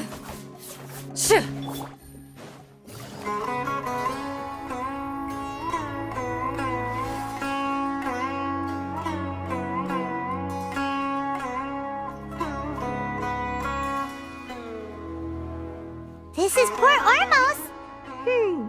Now where could Is that Paimon I hear? Huh? Oh, it's been a while. How are you doing? Dunyarzad! It's been so long since we've seen... I'm doing well. I don't know if you've heard, but Elazar has completely disappeared, and all the patients have recovered. You kidding? Knowing them and the connections they've got, I'm sure they've heard about it. Yeah! That's right. My lady is feeling better now, so I'm accompanying... Why do you still call me that, Dia? You've already informed my father of your resignation. I guess I'm just used to calling you my lady. Old habits die hard. Resignation? You mean you're quitting? Yeah, I might start losing my edge if I keep being a bodyguard for the Homayanis. You know that my parents and I are fond of you, and that we appreciate you very much. It wouldn't be a problem if you wish to continue to be our bodyguard. I'm not a woman that's easily persuaded. You should know that by now, my lady. When I took this job, I had already decided that I'd quit as soon as you recovered. It's time for me to get back out there and chase that horizon. So what are you gonna do now if you're not gonna be a body? I want to take a risky job and put my body to the test again. Huh? But we literally just finished one of the most dangerous jobs ever. Are you getting bored already? I know. If I hadn't joined in that plan with you, I wouldn't have come up with this idea. I guess I still get fired up by that feeling of going all out in a fight. It made me realize that I'm still a mercenary through and through. Life is short, and I'm happy that I got to be a part of that operation. But the whole thing also made me realize that there are still many problems in Sumeru, and as a desert dweller, I'm still not completely ready to settle down on this side of the wall. Well, I remember a friend. You mean I'll hate them? I didn't expect him to still remember that. I thought he was joking. We just came from talking with Alhaitham. Did he tell you that he suggested that I come work at... What? I heard that Azar and his cronies fell from power, and Alhaitham told me... Whoa. Paimon can't see you being anything other than a mercenary. Me neither. Ugh, forget about it. I wouldn't last 10 seconds in there. Alhaitham probably just liked the way I worked and knew I'm good in a fight. So he suggested I find some work in the academia. But you know, if you take him up on the offer, Sino might actually agree and let you become a Matra, because you're super... The Matra have all the talent they need as long as they have Sino. I prefer to be free to live however I choose. In fact, I chose this job from the very start because I knew it'd be right up my alley. Even if being a mercenary means facing all kinds of danger. A lion has to return to the wild sooner or later. If anything, being your bodyguard has been unfamiliar territory for me. I don't want to see you go, but I'll respect your decision. I'm glad to hear you say that. Come on, no need for the sad face. It's not like we'll never meet again. Once the whole Dendro Archon thing is settled, everything in Sumeru will take a turn for the better. But a peaceful society will probably mean less demand for mercenaries like me. Before long, we'll be a dying breed. So I'd better get to work while I still can. Huh? But wait a second. You make it sound like you're leaving now. Well, no, not yet at least. I promised my lady I'd stick around until next week. So, have you been in Port Ormos this entire time? We were wondering if you had received a letter from Nilou. Oh, did... She heard that you were seen in Port... Huh. It was probably sent to the inn that we're staying. My lady has been very energetic lately and keeps taking me on hikes, staying out even into the night. By the time we get back, the receptionist is usually off napping on the job. Right, and we tend to leave quite early in the morning, so the old man on duty is also usually dozing off. So what it really sounds like is that the person on duty is always asleep. I bet the letter's at the reception desk. No wonder there wasn't a reply. You never received the letter. Good thing Nilou asked us to come and check on that. Sorry to make you two come all the way out here. It must be something important for Nilou to specifically write to us like that. Yes, she said they were preparing a victory feast in the Grand Bazaar, and will also be celebrating Sino's reinstatement as General Mahamatra. She was hoping you could come. Great! I'll be sure to attend. Count me in too.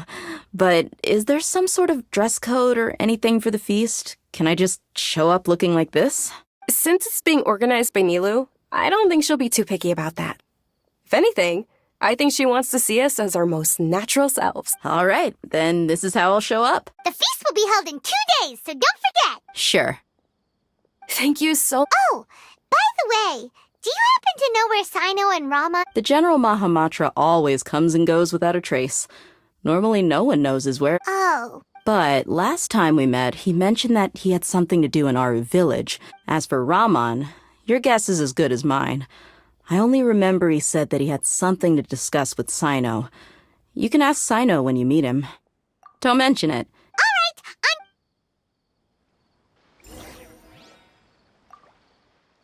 After recovering from Elazar? Yeah. You need to be strong. I think I've heard you say... Is there any place you'd like? Fine by me. If we... Let's go! You can count.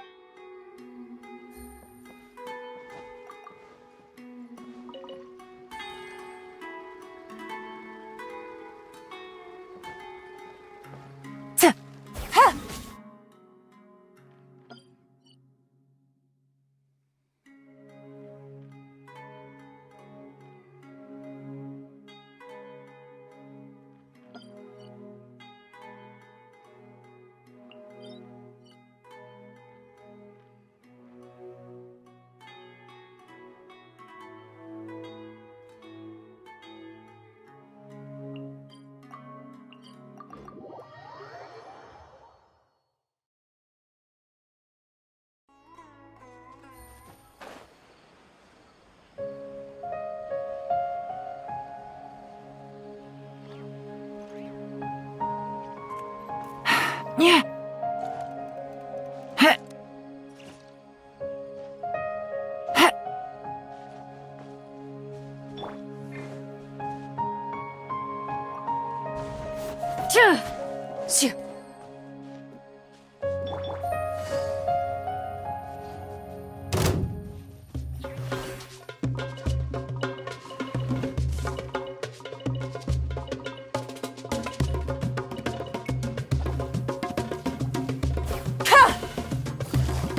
Gotcha. Busted. Eat this! Nice and spicy. Time to testify. Into the shadows.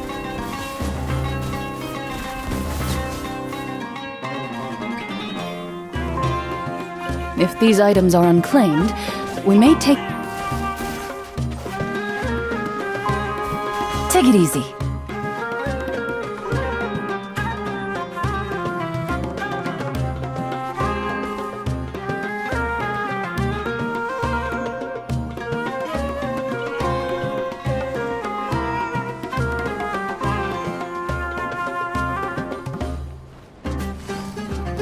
Quietly now. Ha! Loaded.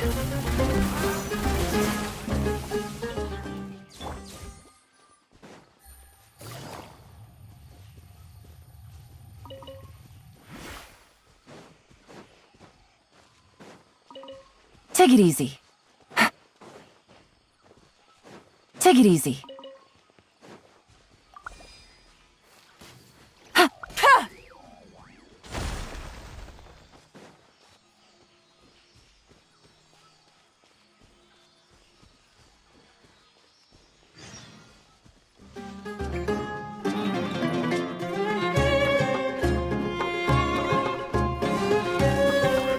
Busted.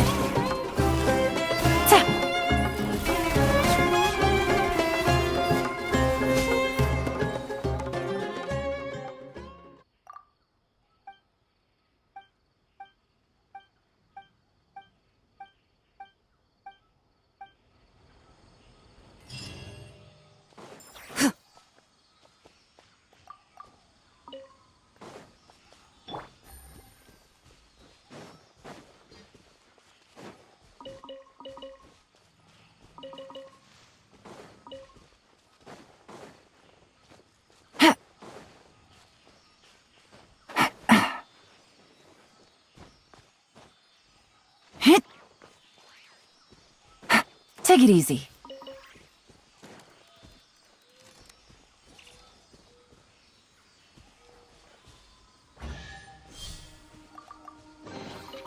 A chest full of valuables and a trove of potential clues.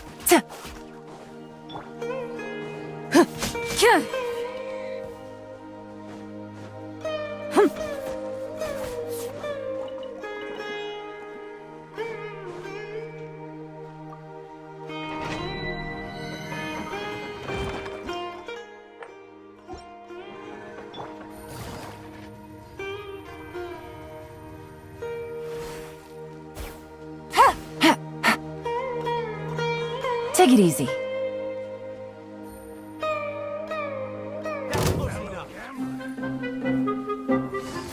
Quietly now. Busted. Looted.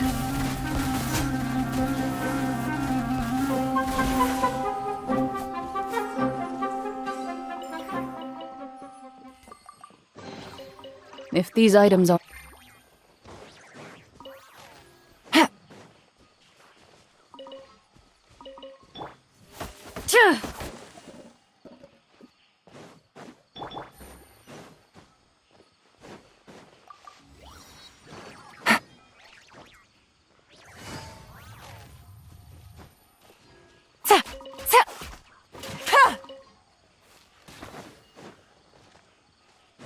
Take it easy.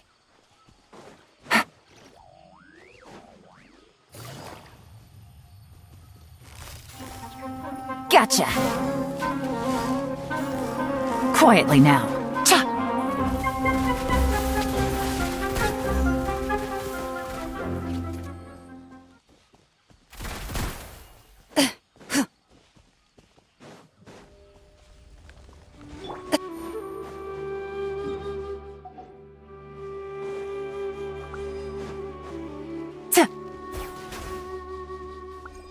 Take it easy. Busted. Ready.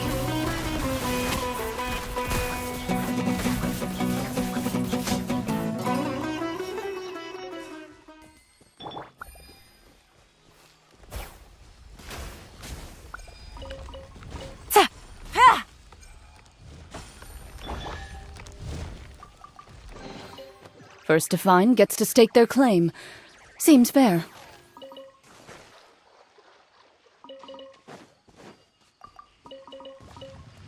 Out of the frying pan, into the... Gotcha. Turn that frown upside down. Into the shadows.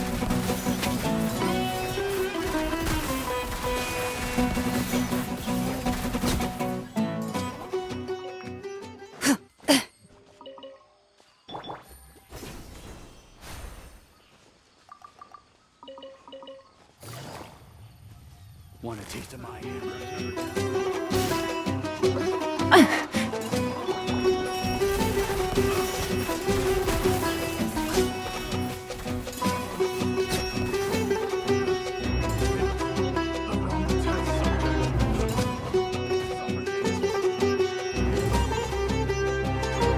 Busted. Quietly now. Into the shadows.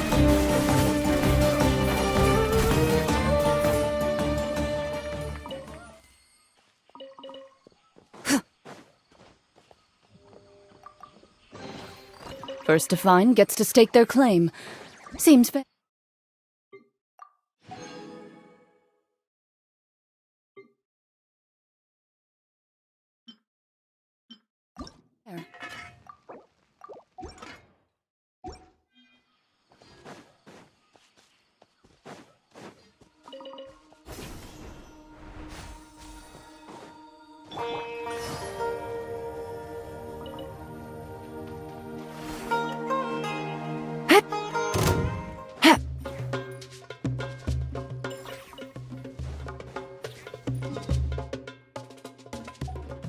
Take it easy.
Busted.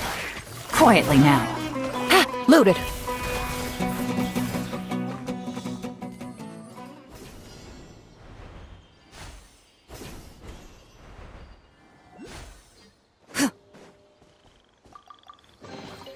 A stroke of good luck, and a very welcome one.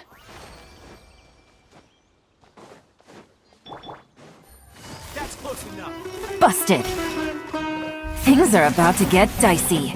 Into the shadows, where evil lurks. Shoot on sight!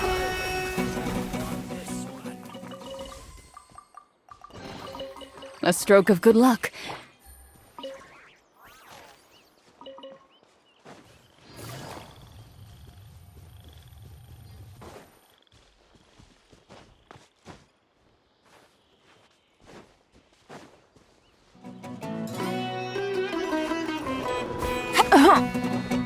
Quiet. Gotcha. You're toast! Nice and spicy. Yachan, Taechan, let's go!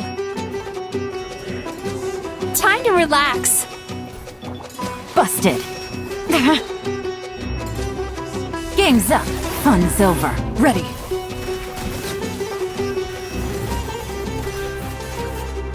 Shoo.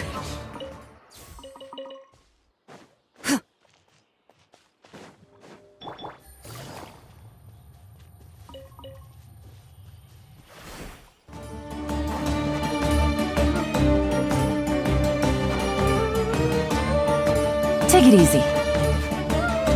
Ha! Ha! Gotcha. Loaded.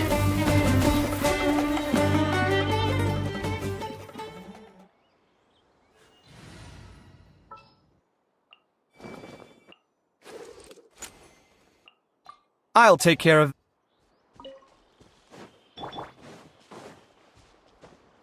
Scanning.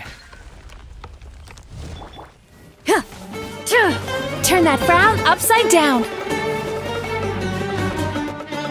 Ready.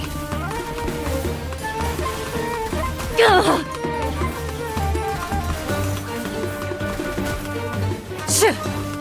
Sight clear. Time to relax. Quietly now. Loaded.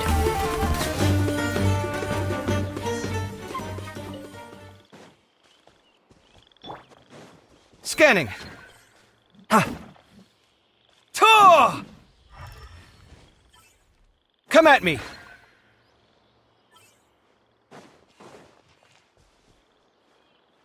Scanning. Into the shadows. Time to testify.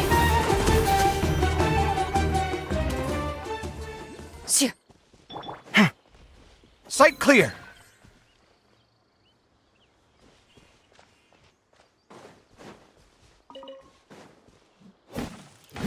Tay. Here.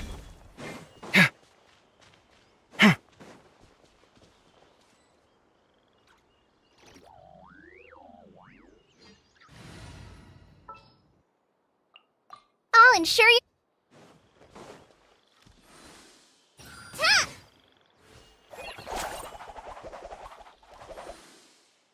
Yeah!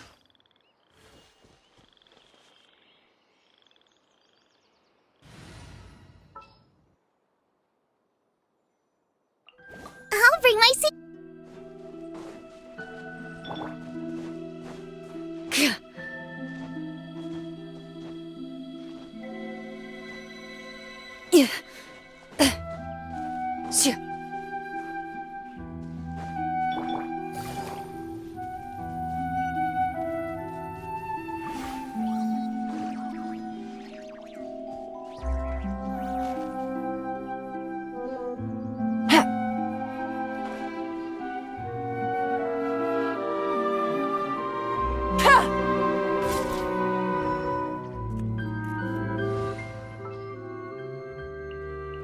Everything's ready.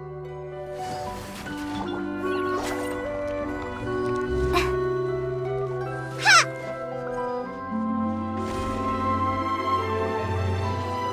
It's important to replenish your supplies often when you're out in the wild.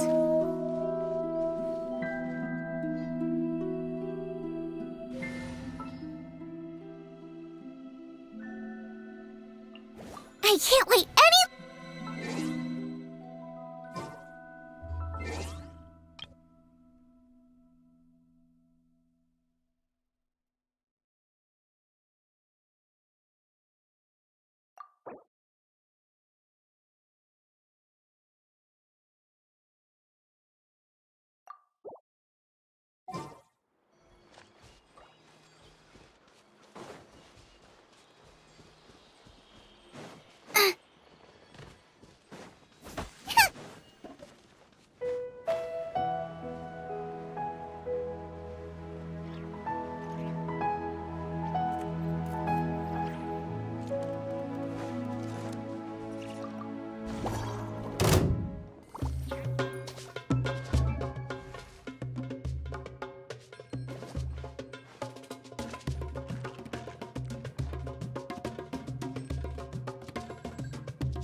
Busted.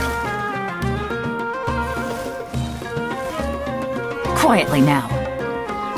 Things are about to get dicey.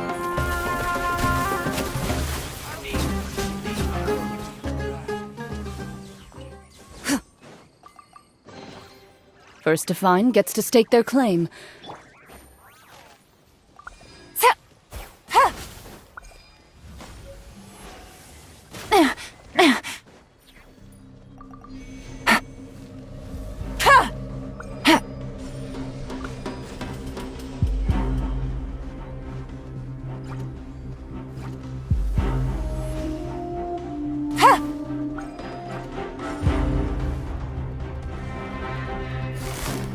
Busted. Cast your worries to the wind! Turn that frown upside down. Ready.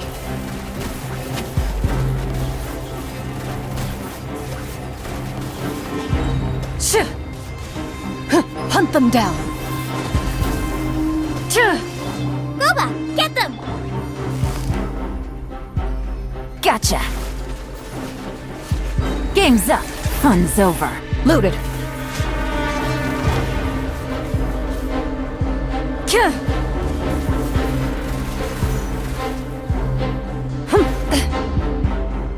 Hey-ya!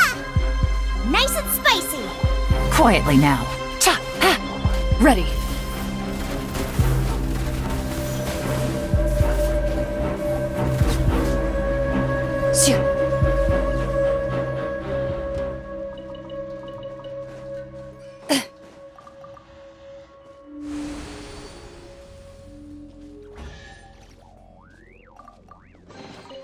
First to find gets to stake their claim. Seems fair.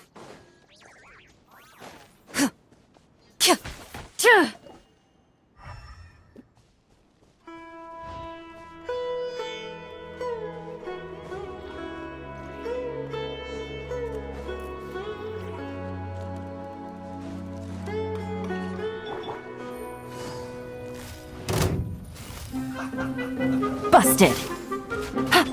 Gooba, get them! Looted.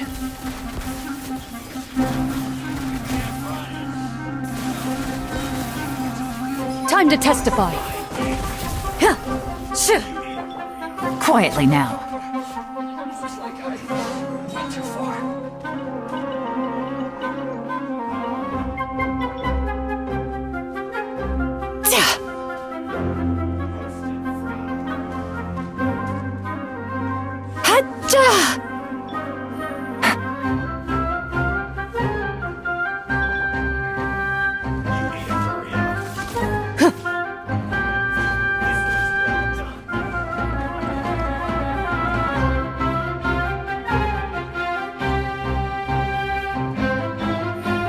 Busted. Things are about to get dicey. Into the shadows.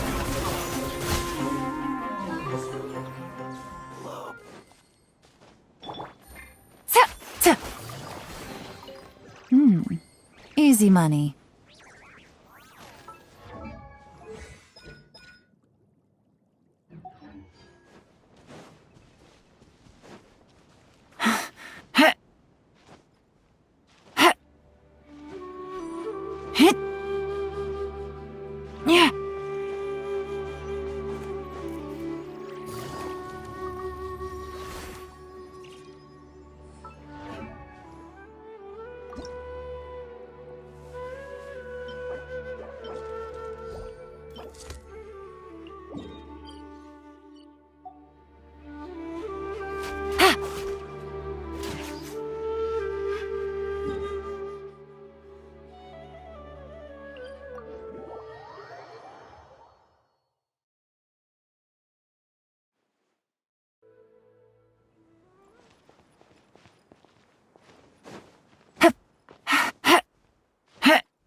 Yeah.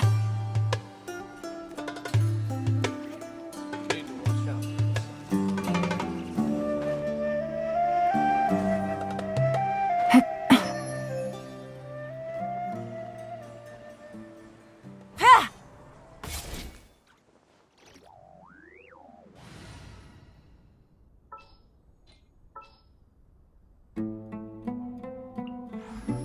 Need a hand?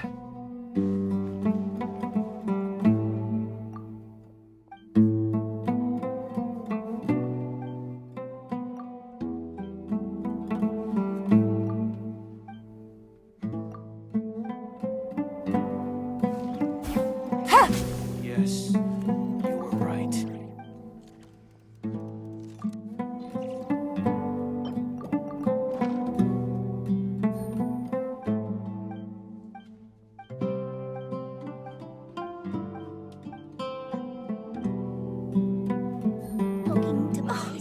Do you now understand how wrong you were? Traveler, it's good to see you, good to hear. Thanks for all that you've done. If you ever have time... Hey, and Mora, or trade anything you own.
It's been a while since we last visited. Ah, there's Sino!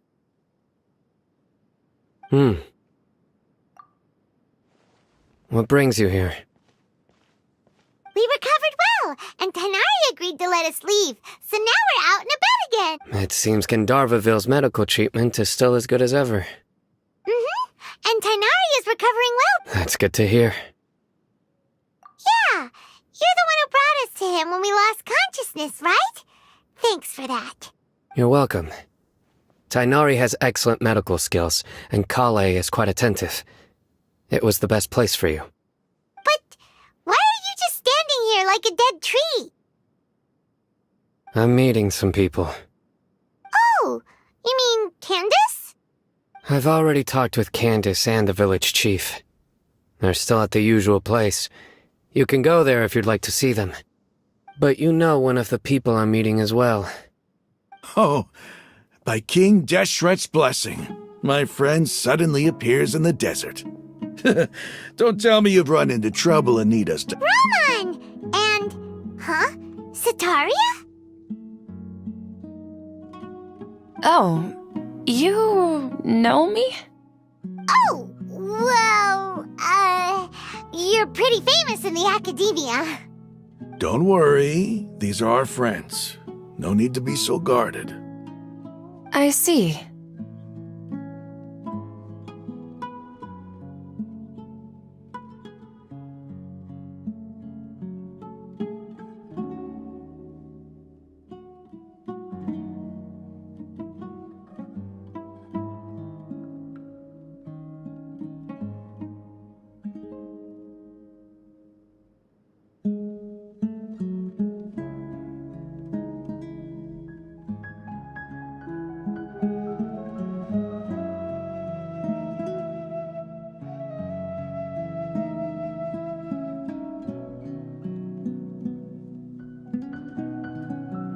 I'm doing well. Many good things have happened recently. Same here. Really, I feel that my whole life has started to shine after suddenly finding a new direction. Oh, tell us everything. Yeah, you go ahead. Alright, well, I suppose I should start by saying I've decided to leave the academia. What?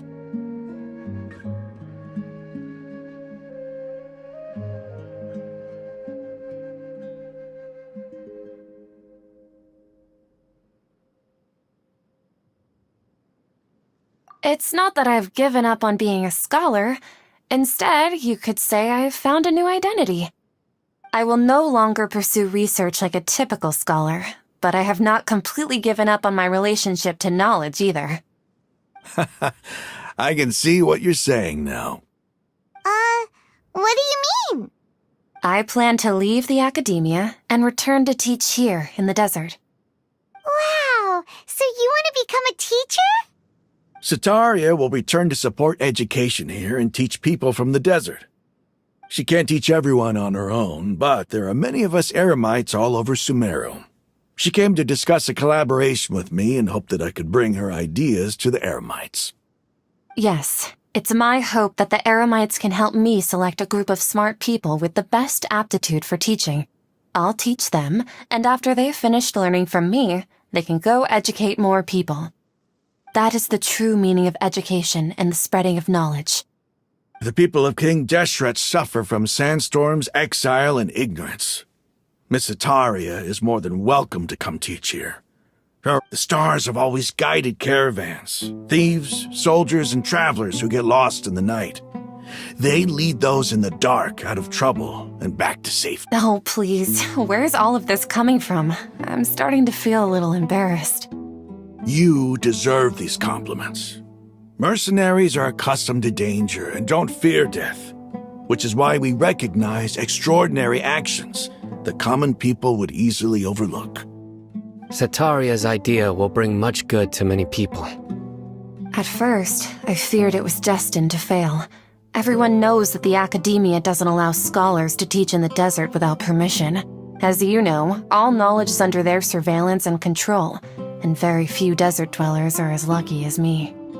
But what I heard at that time has been haunting my heart, as if there were lightning bolts constantly bombarding my soul. Setaria, you tread a treacherous path, and the longer you ignore it, the tighter the academia's grasp on you will become. Setaria, why haven't you gone home? Never forget that the desert that belongs to you lies elsewhere. These words sparked something in me, and I knew that I had to bring something back to my people after going home. I gathered up the courage to approach the Grand Sage, only to find that he was no longer at the academia. Lord Sino told me that Azar didn't belong there anymore. Azar has received much-needed punishment. Though, if you ask me, it may have been too light. You probably have already heard. Lord Sino helped me obtain permission to leave the academia for the desert, and my plan was able to go smoothly thanks to him and Rahman. You're all doing so much for the desert. Aside from that, I also have some other business to discuss with Sino. Lesser Lord Kusanali has allocated many resources to support and develop the desert. I've done some business for her, and part of it required the assistance of the Eremites. I applied for a few batches of educational materials from the academia, and sent them to several groups in the desert, as instructed by Lesser Lord Kusanali. I believe the people will make good use of them. That's exactly what the people here need. Physical books and other related items. Apart from this, the Academia is also recruiting scholars that are willing to teach in the desert. I'll let you and Sataria know as soon as I have any more news. We must be persistent about this and maintain these resources to ensure long-term effectiveness. This is the first time in hundreds of years we've had a glimmer of hope. I think this may be the turning point for the desert. Remember these words. Here lies our faithful priest, Kasala. His wisdom is a miracle among the people, deserving of high praise and admiration. I hope people with wisdom like that priest will rise again among the desert dwellers. Then we'll once again see the wisdom and glory that once shook the world. Enough about us. Are you here to discuss some business too? No, not at all. We're actually here on behalf of Nilou. Nilou wanted to write to everyone, but she wasn't sure where the letters should be sent, so she asked us to come find everyone personally. A celebration feast will be held in 2 days at the Grand Bazaar. She hopes that all of you will be able to attend. At the feast, we'll also be celebrating Sino's reinstatement as General Mahamatra. Although, judging from your appearance, it seems you've already been reinstated. Paimon thought you would only start working for the Academia after the feast. Celebration? Feast?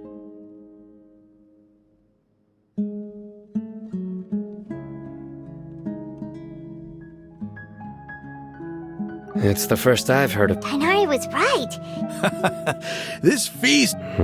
It's rare to see that kind of expression from Lord Sino. You must not like feasts very much. No, not really. But I'll go. Well, I still have a lot to handle here. Besides, I need to look after Miss Sataria in the desert, so I'll have to pass. I'm afraid I won't be able to join you. Although, if you'd be so kind, please give a message to Miss Nilou for me. The message is, I'm sorry for how I treated you before, but now I understand the beauty of your dance. It's like a light shining in the sky. You and the art you symbolize are not only beautiful, but also lively and powerful, so much so that it was prohibited. Please keep dancing, and someday I'll be able to appreciate your art in person. Okay, we've got all that down. Our job here is complete as well. Oh, Sino, remember, party's in 2 days. Make sure you're there. Got it.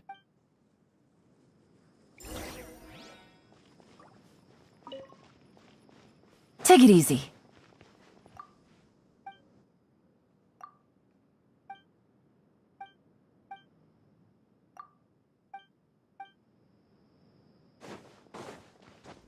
Yep, the numbers are correct. Authorized personnel prohibited from entering the warehouse. Bad dreams be gone!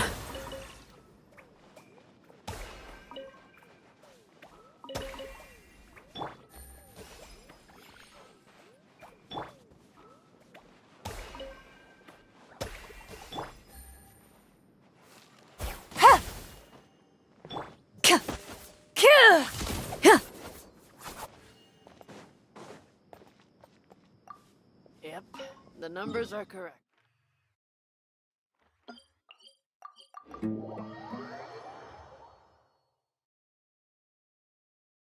Loaded.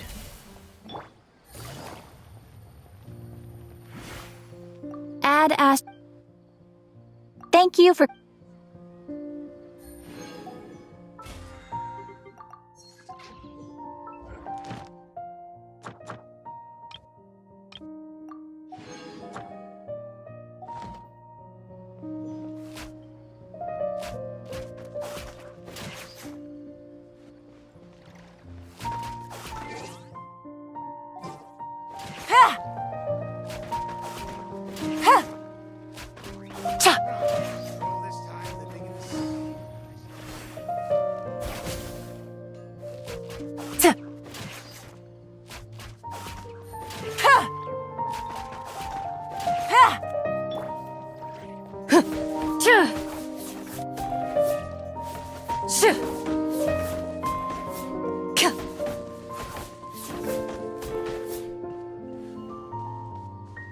hearts are safe for sure.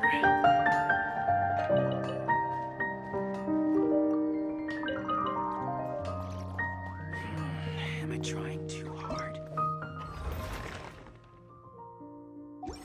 Shoo.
Shoo.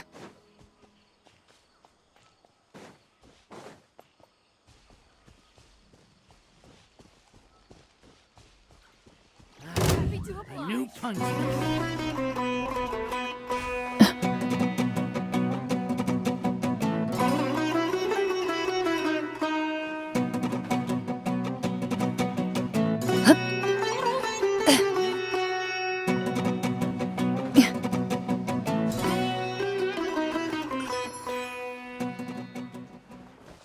Shoo.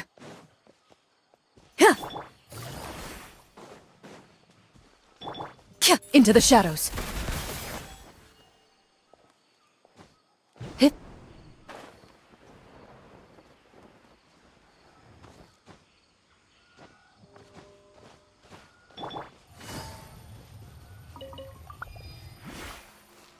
Ha!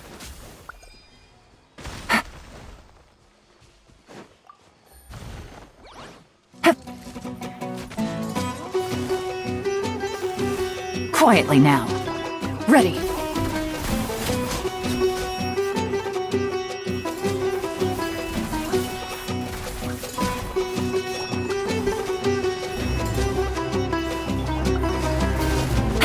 Feast your eyes!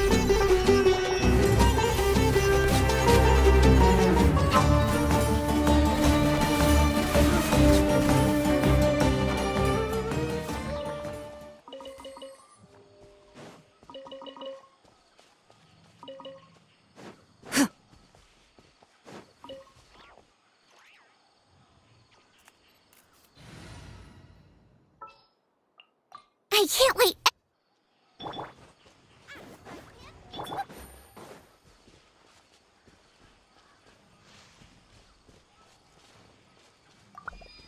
Cha!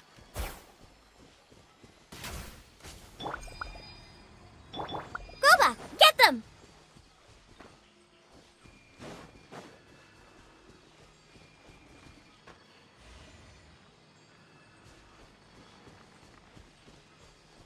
Race you! Nice and spicy!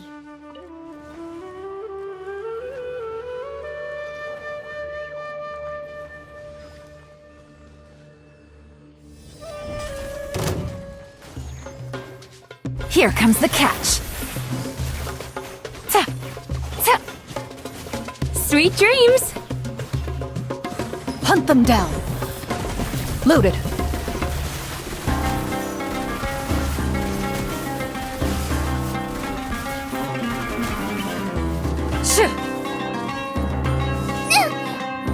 Busted.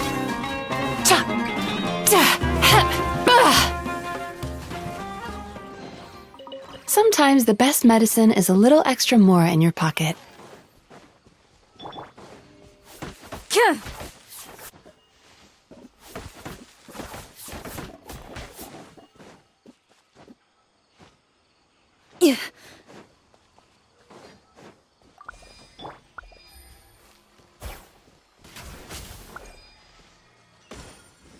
Take it easy.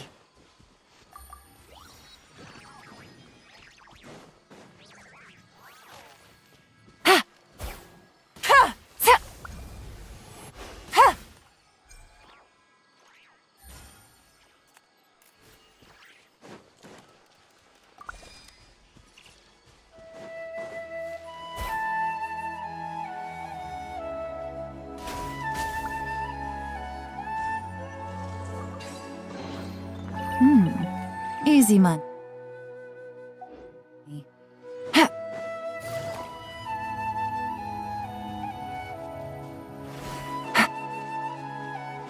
Take it easy.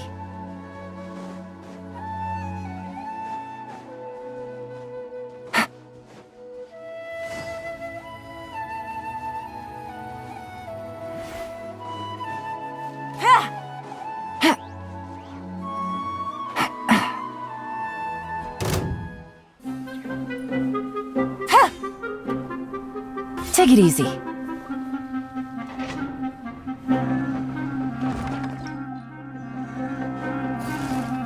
Quietly now. Into the shadows.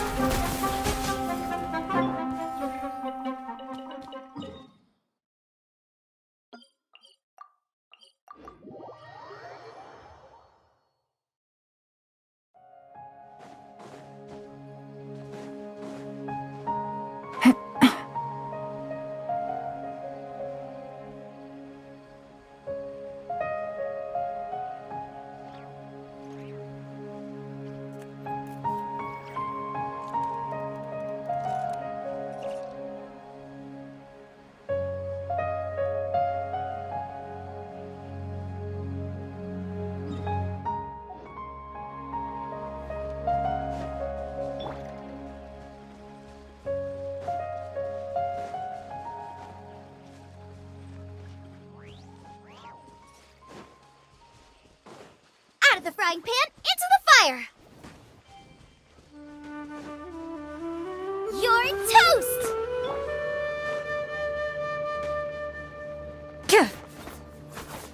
Loaded.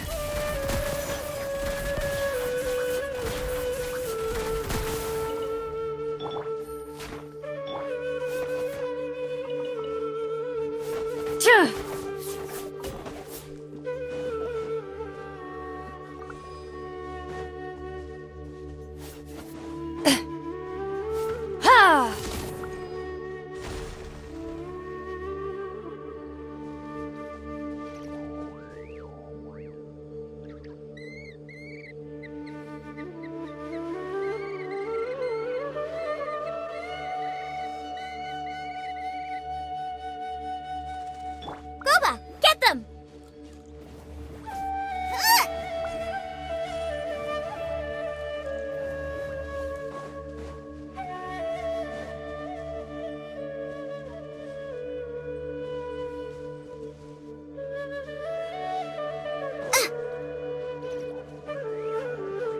Nice and spicy!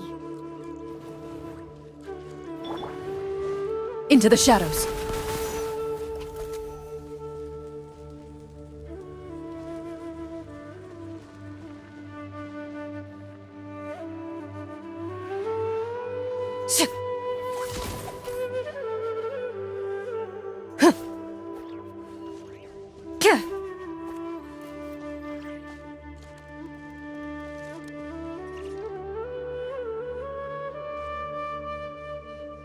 Ready. Out of the frying pan, into the fire!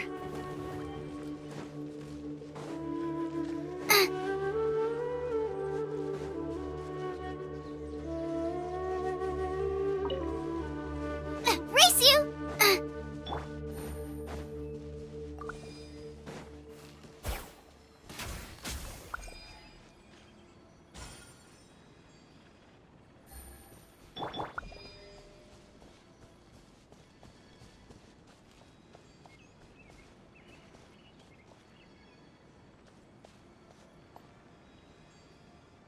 Loaded. Gooba, get them!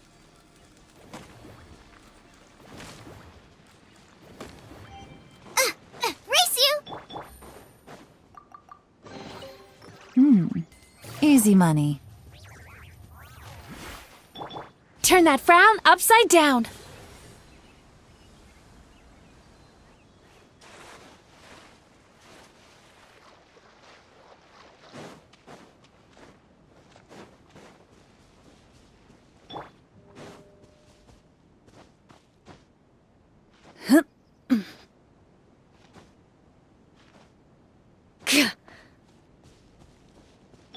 Nice and spicy!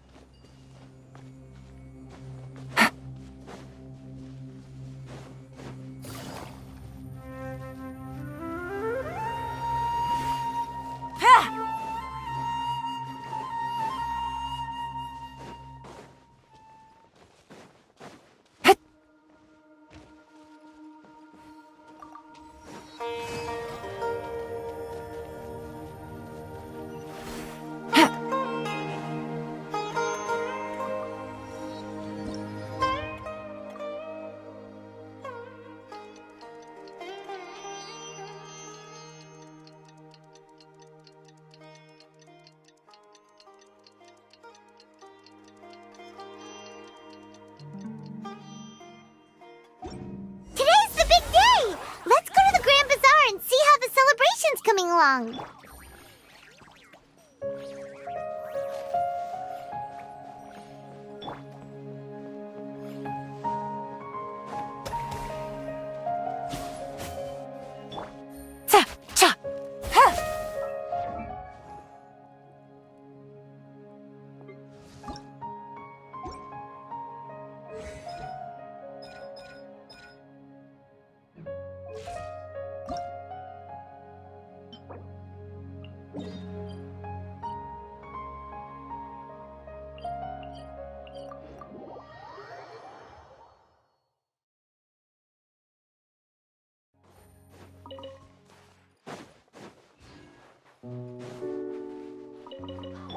Ready.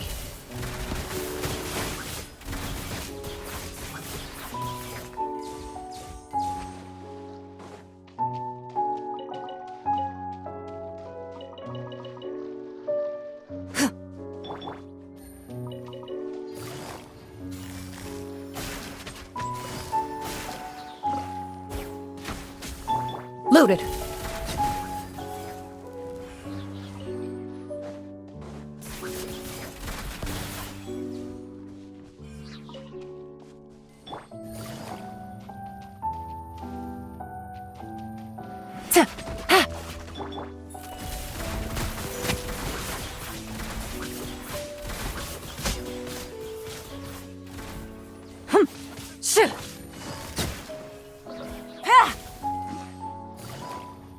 Please appreciate my Gotcha. Take it easy. The banquet must go on.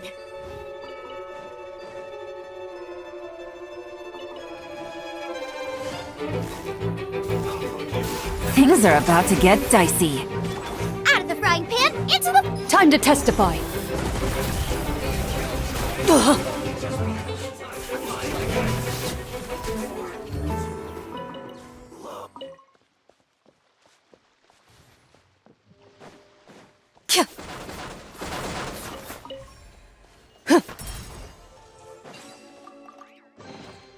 If these items are unclaimed, we may take them without controversy.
Nice and spicy! Busted! Ready.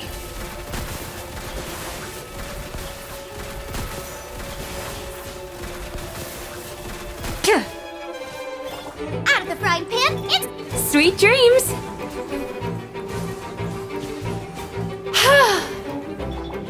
Gotcha!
It's raining again? This isn't good. Treasure. One way to draw your target out of hiding. Only innocent children and timid adults are scared of thunder. But you're not either of those, are you? Ha! Quietly now.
Yeah.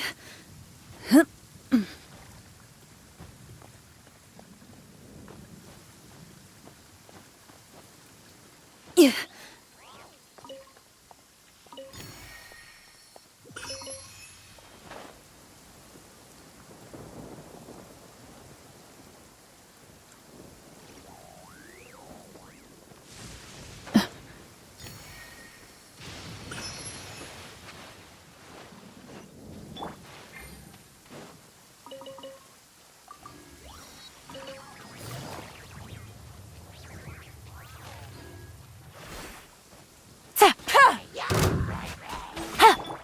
Cast your worries to the wind!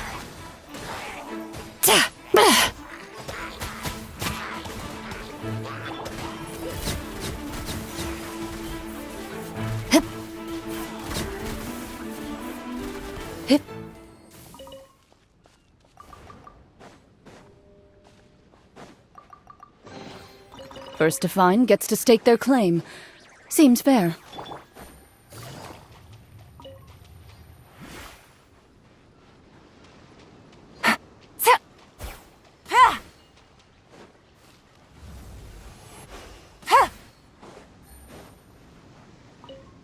Take it easy. Gotcha.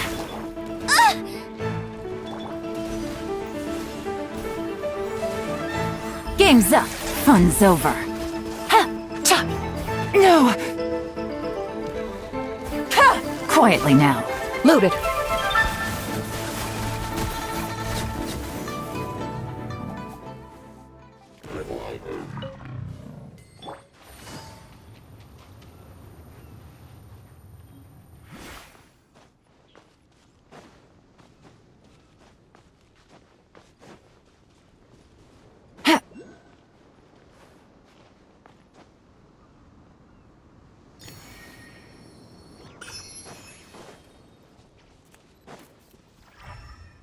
Take it easy.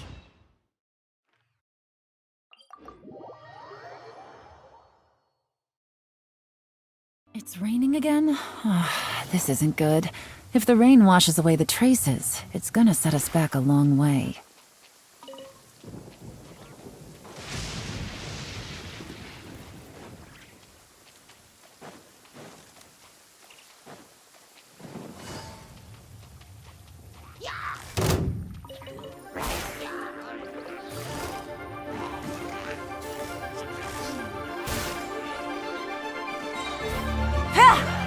Into the shadows.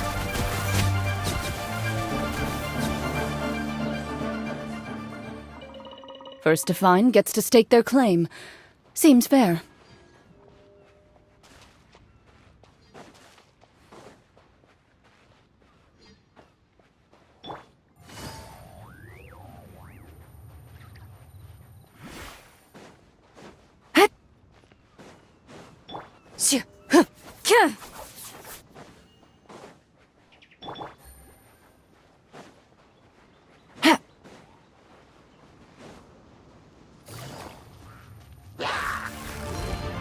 Gotcha!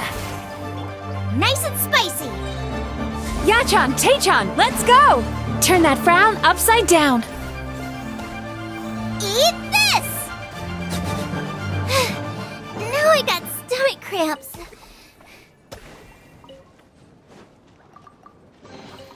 None of this will...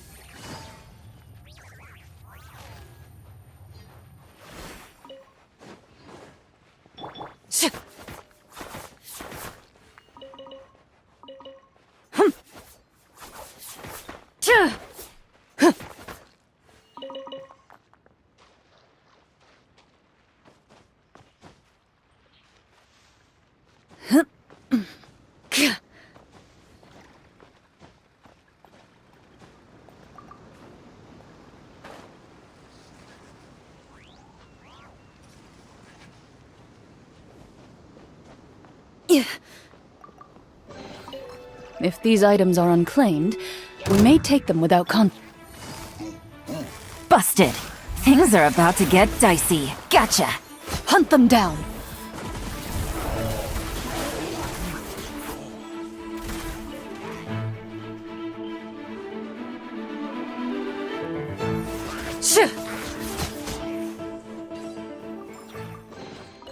First to find gets to stake their claim. Seems fair.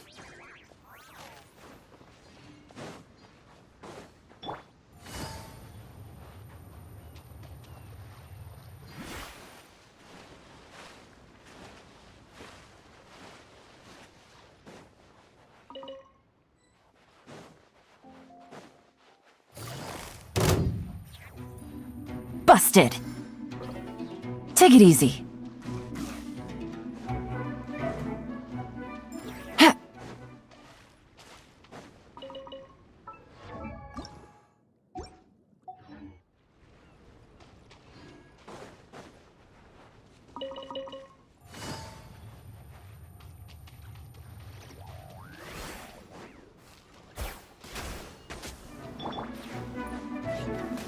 Gooba, get them!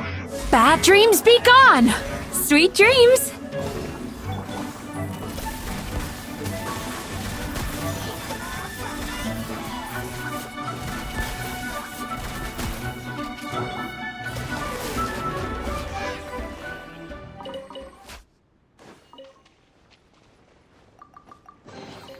Treasure. One way to draw your target out of hiding.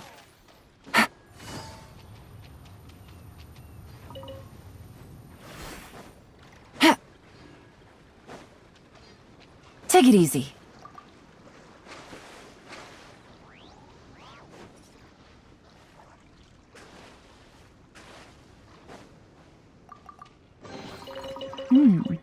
Easy money.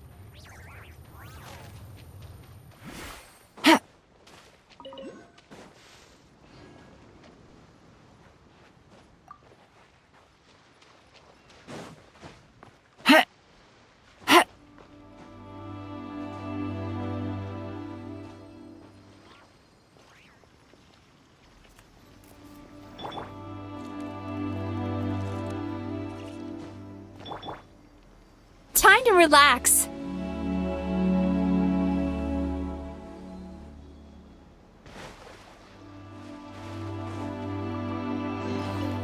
Sometimes the best medicine is a little extra more in your pocket.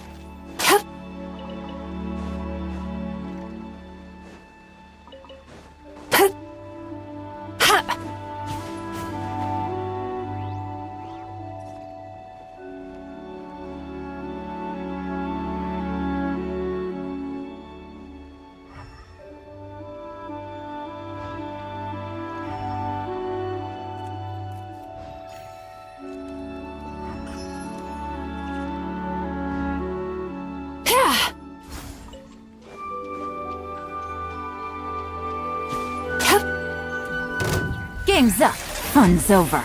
Quietly now. Gotcha. Out of the frying pan, into the... Sweet dreams! Where evil lurks, shoot on sight. Ready. First to find gets to stake their claim. Seems fair.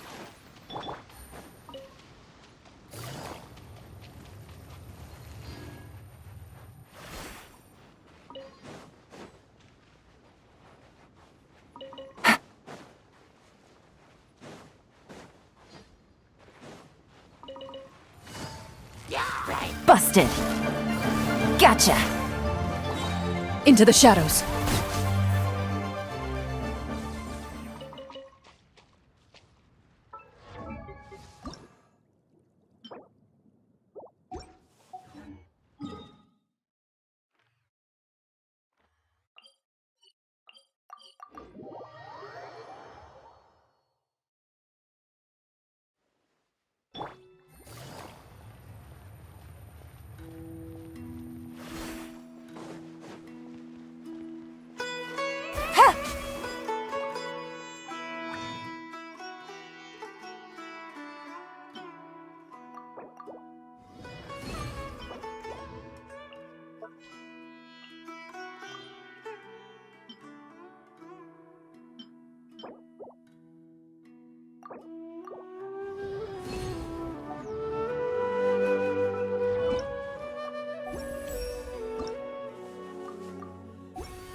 Take it easy.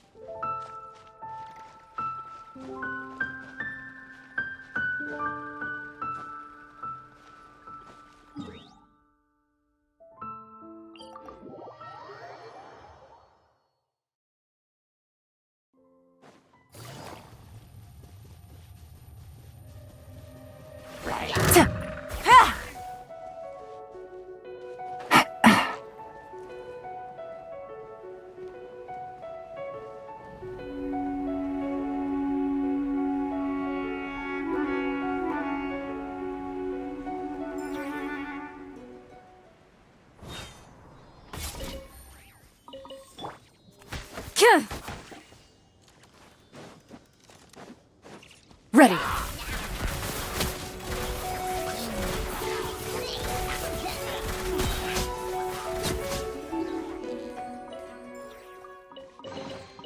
If these items are unclaimed, we may take them without controversy.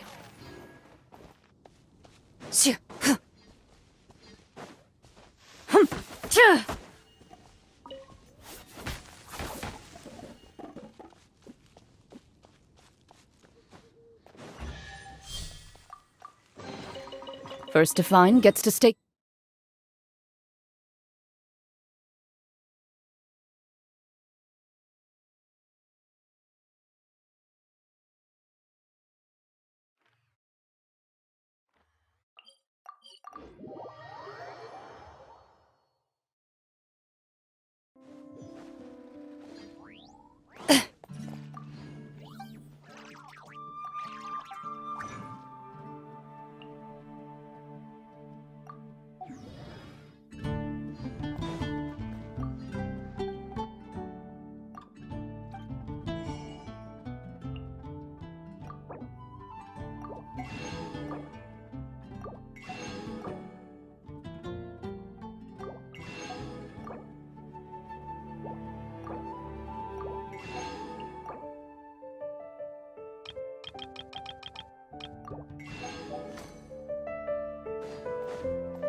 Haven't you heard?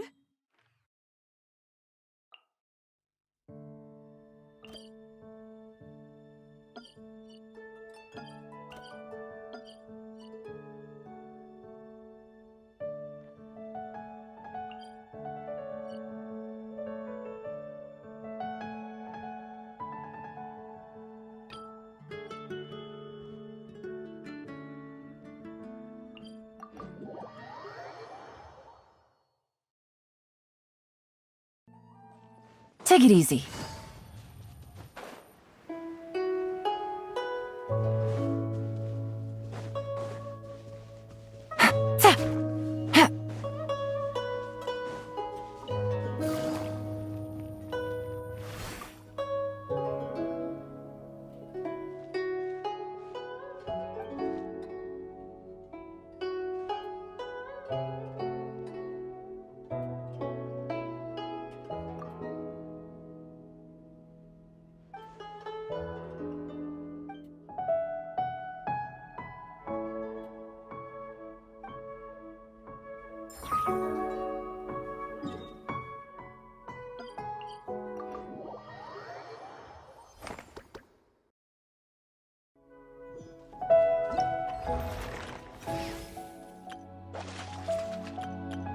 Hello, nice to meet you.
Take it easy.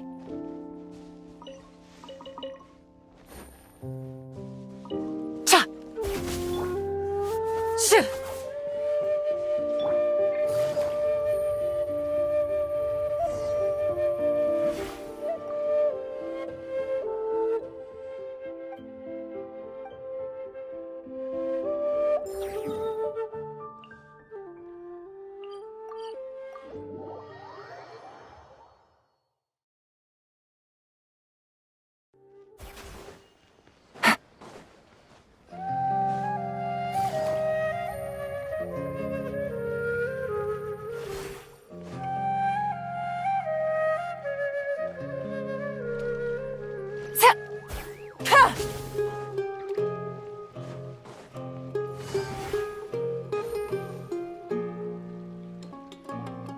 Everybody's already here. Looks like we're the last ones to arrive. You're here. Ah, there you are. Well, look who finally decided to show up. You look like you came here immediately after finishing up some work. I'm very happy to see you here. But we're not late, are we? It's just that everyone else arrived ahead of... I propose that the last one who arrived be put in charge of today's speeches. Nah, there won't be any speeches today. Oh, really? Well, even better. Come join us over here. Let's share some great food and drinks, and chat about all sorts of fun things. Everything looks quite good. Wow! Paimon can't wait! Traveler, just look at all the delicious food here!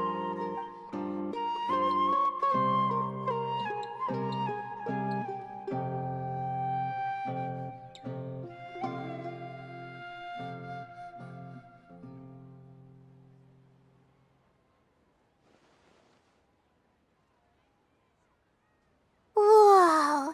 It's so delicious! Oh, this grilled meat tastes amazing! The food was specially prepared for you by everyone in the Grand Bazaar. And we have gifts that were sent by the residents of Sumeru City when they heard we were holding a feast. Everyone that came said that you saved Sumeru and wanted me to thank you all on their behalf. Ah, feels kinda nice to be seen as a hero. I could get used to this. Being a bodyguard is also a hero's job. You've always been amazing, Dia. My lady sure has a way with words. Thanks. I'm glad to hear it. And I'm happy to meet everyone that participated in the great plan. Don't mention it. Come to think of it, we've really done something impressive together. It's unbelievable. We owe it to our abilities. And luck. Really? Why do I remember everybody thinking that luck was against us and feeling like we hardly had a chance of succeeding? That's how I remember it too. It's luck that brought us together, and it was luck that let us form a team. Then, it took even more luck for us to formulate a plan and implement it successfully. Moreover, judging from the results, everything worked out well. Yeah, everyone gave it their all when it mattered most. It was almost like a performance. We took the stage and put on our best show. Everyone played their part, and thanks to everyone's efforts, the performance was a great success. So, would you say we're good actors too?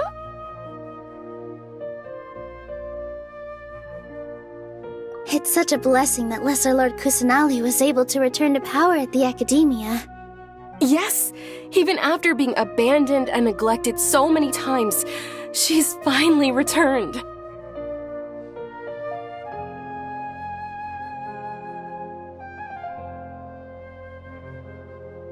Uh-huh. Lesser Lord Kusanali once used all her power in a great disaster, which resulted in her losing all her wisdom and memories of the past.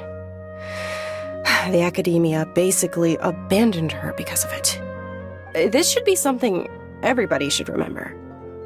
Huh? You look surprised. I didn't say anything wrong, did I? No, everything you said is correct. That's good. Something wrong? Yeah, what's with that face? You knew all of this already.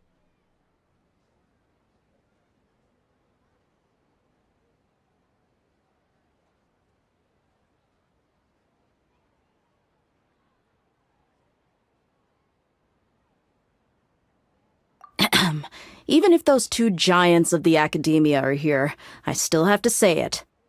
Those sages really have some nerve. 500 years ago, Lesser Lord Kusanali used all her power for the people of Sumeru, and what did they do in return?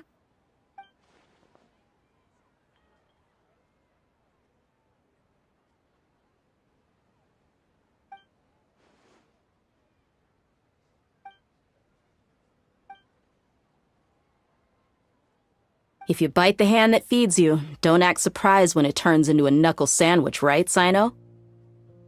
Perhaps I shouldn't say this, but their treatment of Lesser Lord Kusanali calls for a more severe punishment. You could simply tell Lesser Lord Kusanali that you wish to have Azar and his accomplices severely punished. I respect our deity's decision and won't interfere in any way.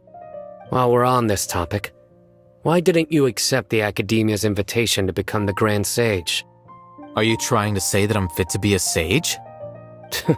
Not at all.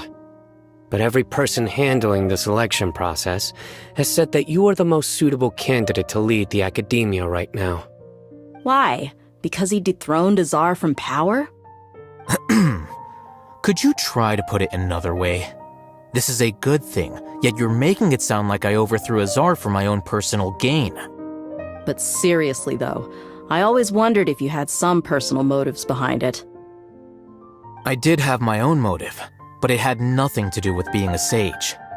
If the rules of our nation were suddenly cast by the wayside, then it wouldn't be long until chaos ensued. I had no intention of letting their dreams disrupt my life. By that, you mean your life working as the Academia's scribe. Precisely. Wait, is that all? So, that's the only reason why you joined us and came up with all those plans? It's reason enough. You've certainly got quite the personality. You flatter me. All right then. How about you? You've already resumed work as the General Mahamatra, right? That's right. Will you be happy with that life? It's not about being happy. There are merely a lot of things that I must do. Even so, keep your spirits up and try to be happy, okay? And try to smile more every day, just like I'm doing now. Thank you. I'll keep that in mind.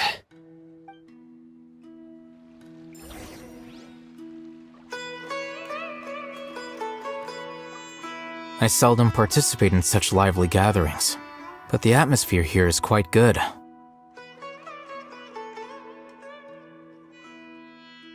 No. This gathering today has a unique meaning. The Grand Bazaar is lively because the people here feel happiness from the bottom of their hearts, unlike the farces at the Academia. That happiness is an emotion that'll be forever alien to those bookworms who have driven themselves insane by studying. I seem to have taken both keys when I left the house. Oh well.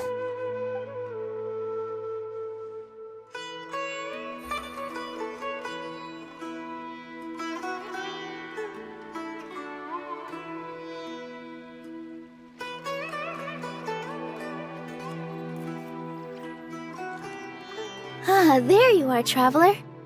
Well, how is it? Are you enjoying the feast today? If there's anything you're unhappy with, just let me know. I'll be sure to take note of it. That's good. It's the first time I've ever invited so many exceptional people to one place. I was a little nervous myself.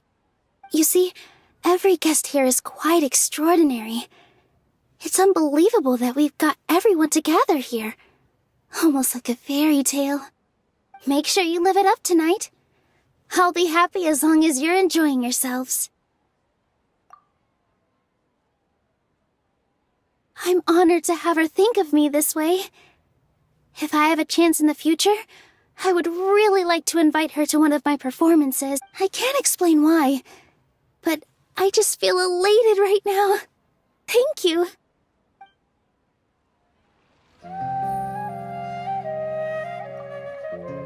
The atmosphere here is good.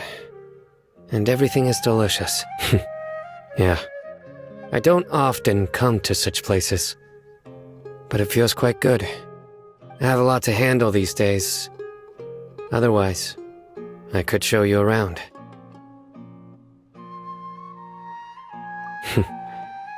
There's always next time. We're friends after all. This feast is pretty good.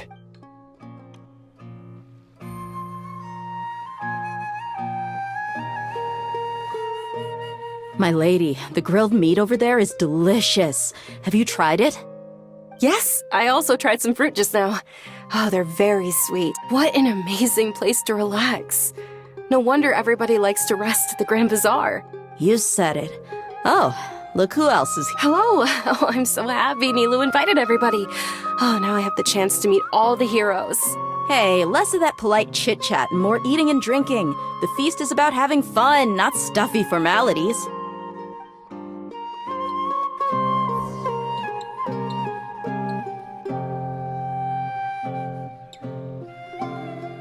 Hey, what's wrong? Your head is starting to droop.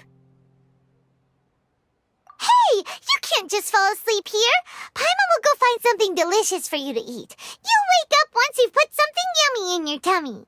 Of course, just wait here for Paimon.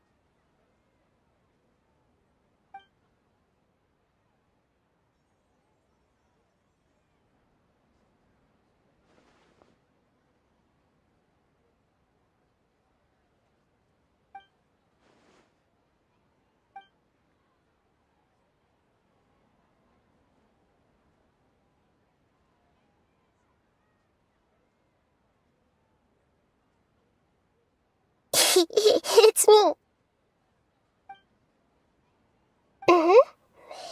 You may blame me for being a bit too self-indulgent.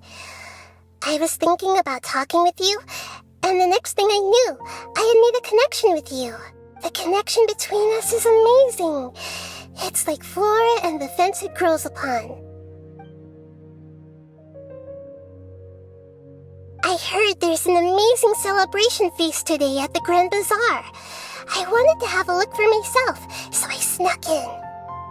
Lately, I've been so busy dealing with all the fallout from recent events, so I really haven't had any free time. Although you've already helped me with a lot, there's still one more thing I hope you can help me with. Please say thank you to everyone for me. Oh, is it not convenient for you to do that?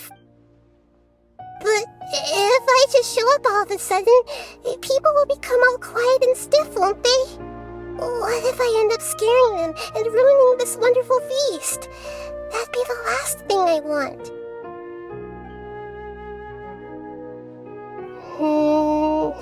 Let me think about it. Okay. Yes, I have.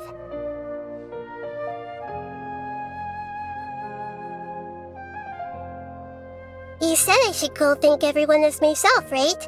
So, I've decided to borrow your body for the time being.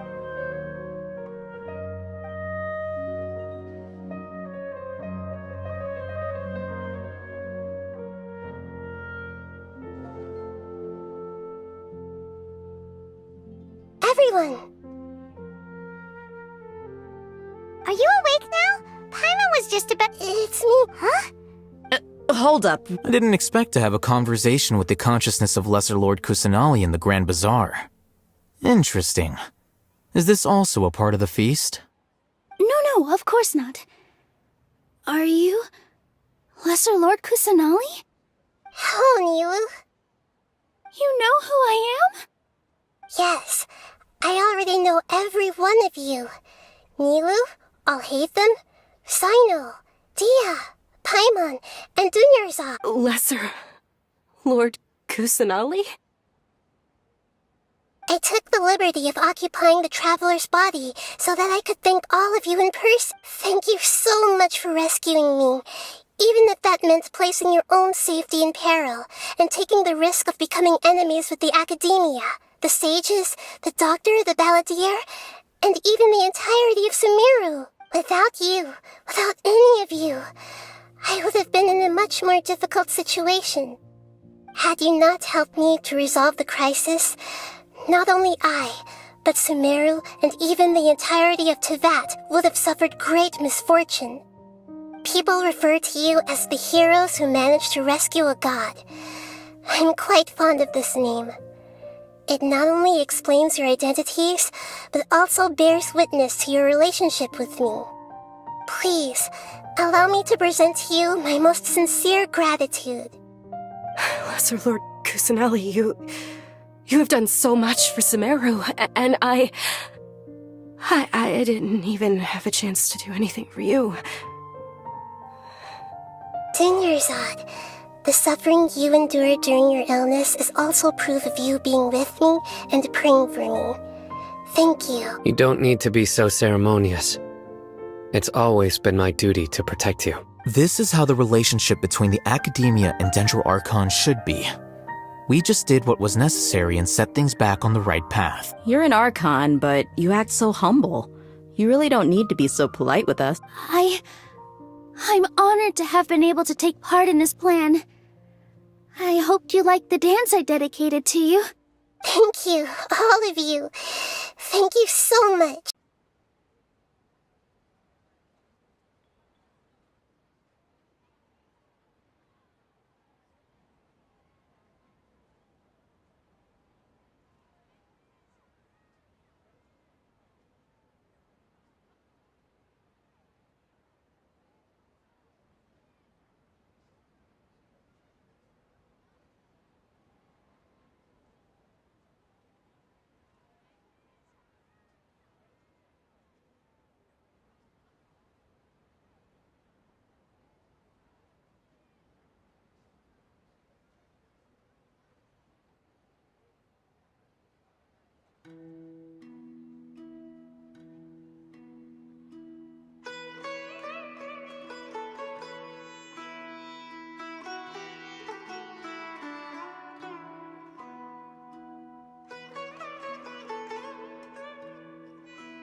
Yeah.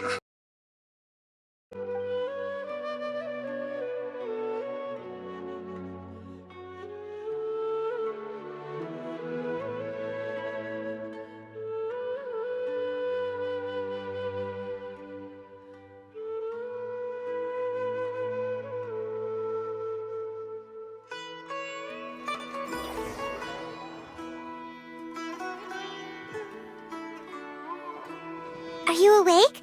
Did you rest well? After Nahida left, you ate a lot of food. You've become a glutton. That just means you still have a lot to learn from Master Paimon, the Sage of Gluttony. Alright, since you're awake now, should we go and have a chat with Nahida? She should be in the Academia right about now. If you have any questions, now's your chance to ask.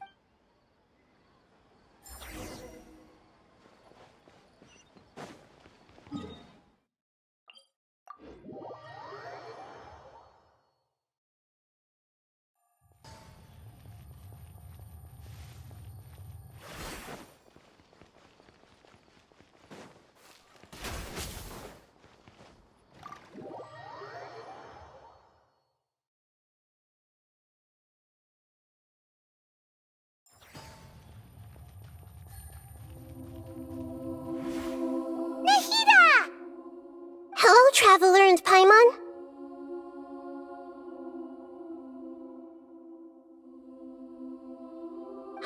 What a fantastic night. I'm still immersed in all the happiness and joy, like a candle floating on water. So are we, and that's why we're here to talk with you. Is there anything you want to know? You mean, what happened after the doctor put you to sleep? You guessed correctly. The top-ranked Fatui Harbingers, up to number 3, possess power comparable to that of gods. I was no match for him in that kind of situation. However, in spite of the bad situation, I still managed to make a fair deal with the doc. I'm sure you remember the entity that changed your fate, the Heavenly Principle. In fact, the Heavenly Principles has been quiet since the Conria disaster 500 years ago.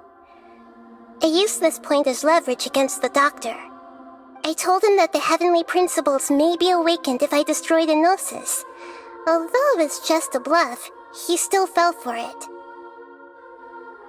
I assumed that the Heavenly Principles wouldn't just stand by and let such extensive damage to its laws take place. And as for what I exchanged for the exchange served as both punishment for the doctor, as well as a boon of new knowledge that I couldn't refuse as the God of Wisdom.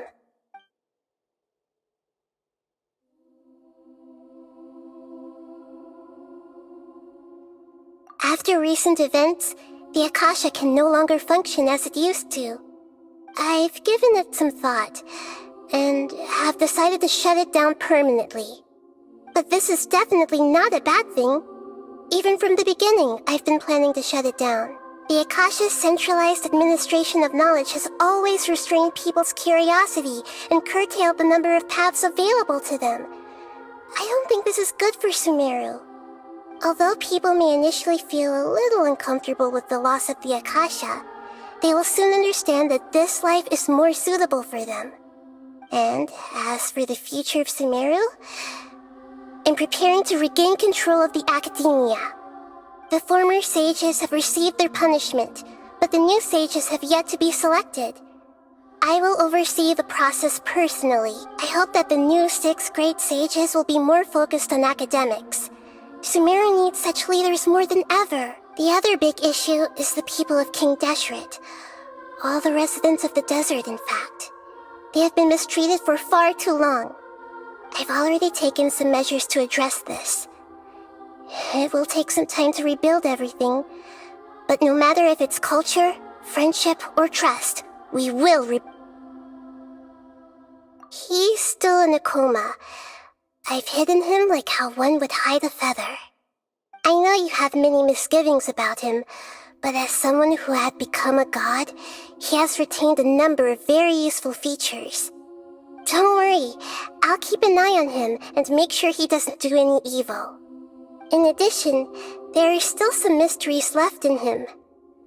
Some things may be very clear from my perspective, but he is still yet to understand them himself. His future will be determined by fate. Is that where you're headed next? Fontaine, the Nation of Justice? As far as I know, that nation operates in a judicial system. Does their Archon personally judge people? No, there's a Chief Justice in Fontaine. Generally speaking, the Hydra Archon, Focalor, won't preside over individual trials. However, even then, Focalor will still make herself present at just about every trial. It seems that she just likes to immerse herself in that sort of atmosphere. As Archon, she still reserves the right to influence the final verdict.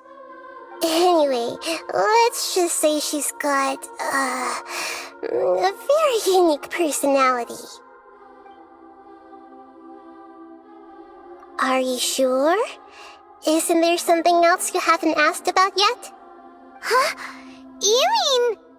About your sister. While you were resting at Gandharvaville, I took some time to perform an Irminsul search for information on your sister. Yeah! Isn't Irminsul a repository for all the information and memories of Teyvat? So there shouldn't be anything on him or his sister. This is true in your case. Irminsul indeed does not have any information on you. However, there must be something different about your sister. Because, as it turns out, the world has recorded information on her after all. What? There is only one possible explanation. She belongs to this world.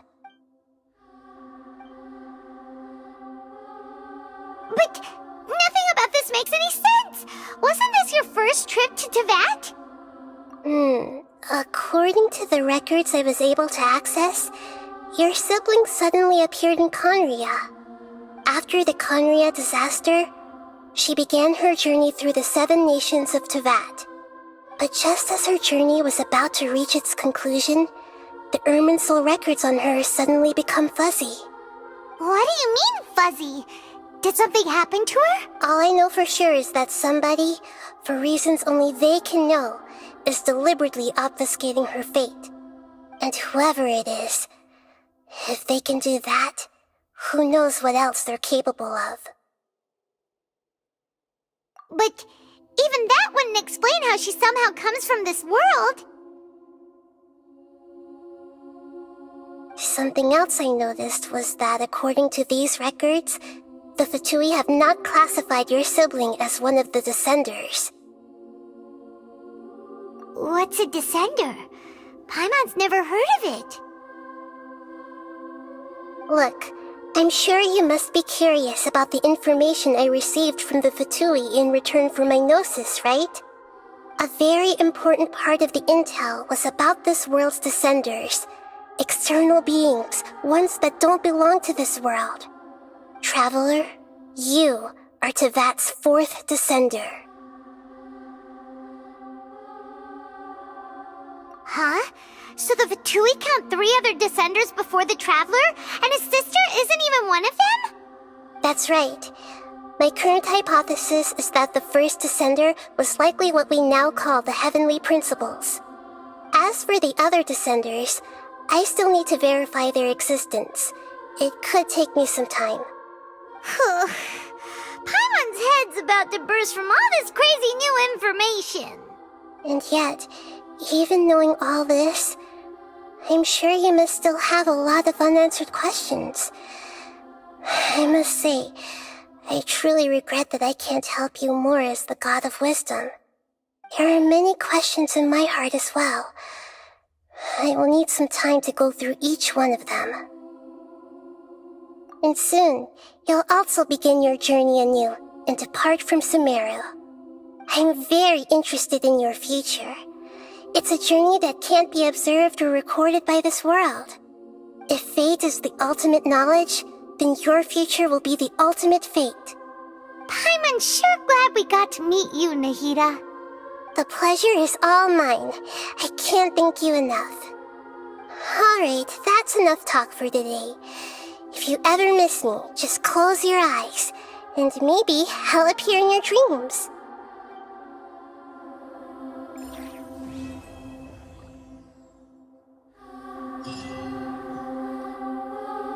Is there anything you want? According to after the Conria does adjust as her journey. What do you mean? All I know for and whoever it is. But something else I noticed. What's a Look, I'm a very important part of the intel was about Traveler. Huh? That's right. As for the and yet, there are many questions in my heart as well. And soon, I'm very defeated. Paimon, the pleasure is alright.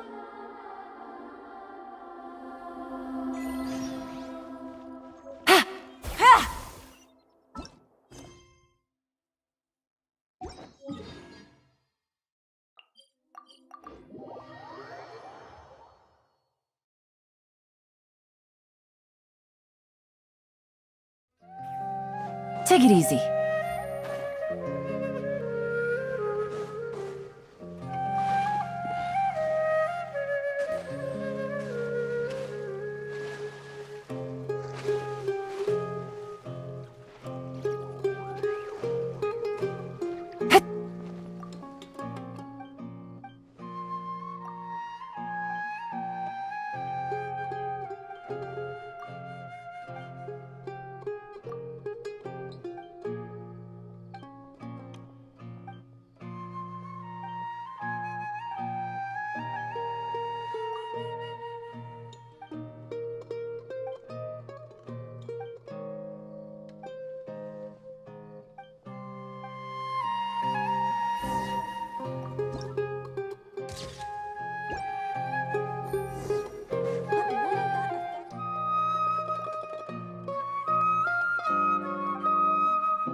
If only we could find a way to increase.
Take it easy.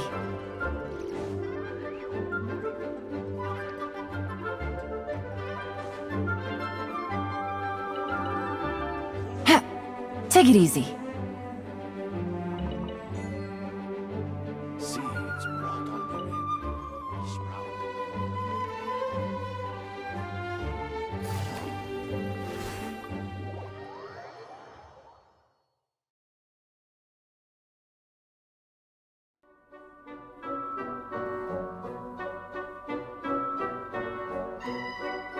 Huh? What's a place like this doing in a library? Could this be the restricted section Lisa mentioned? You don't think this place is hiding some terrible secret, do you? Like those rooms you always hear about in scary stories? That's true.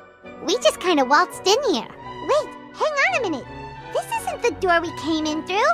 Are we even in the library anymore? And what world? Too bad Lisa's not working today. New places are meant for exploring after all. You gotta try all kinds of... Ooh, look, a stuff! It's so fluffy and soft! What sort of guardian would be dozing away on the sofa like this? No, we should probably just leave it here for now.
Ancient alchemy, true.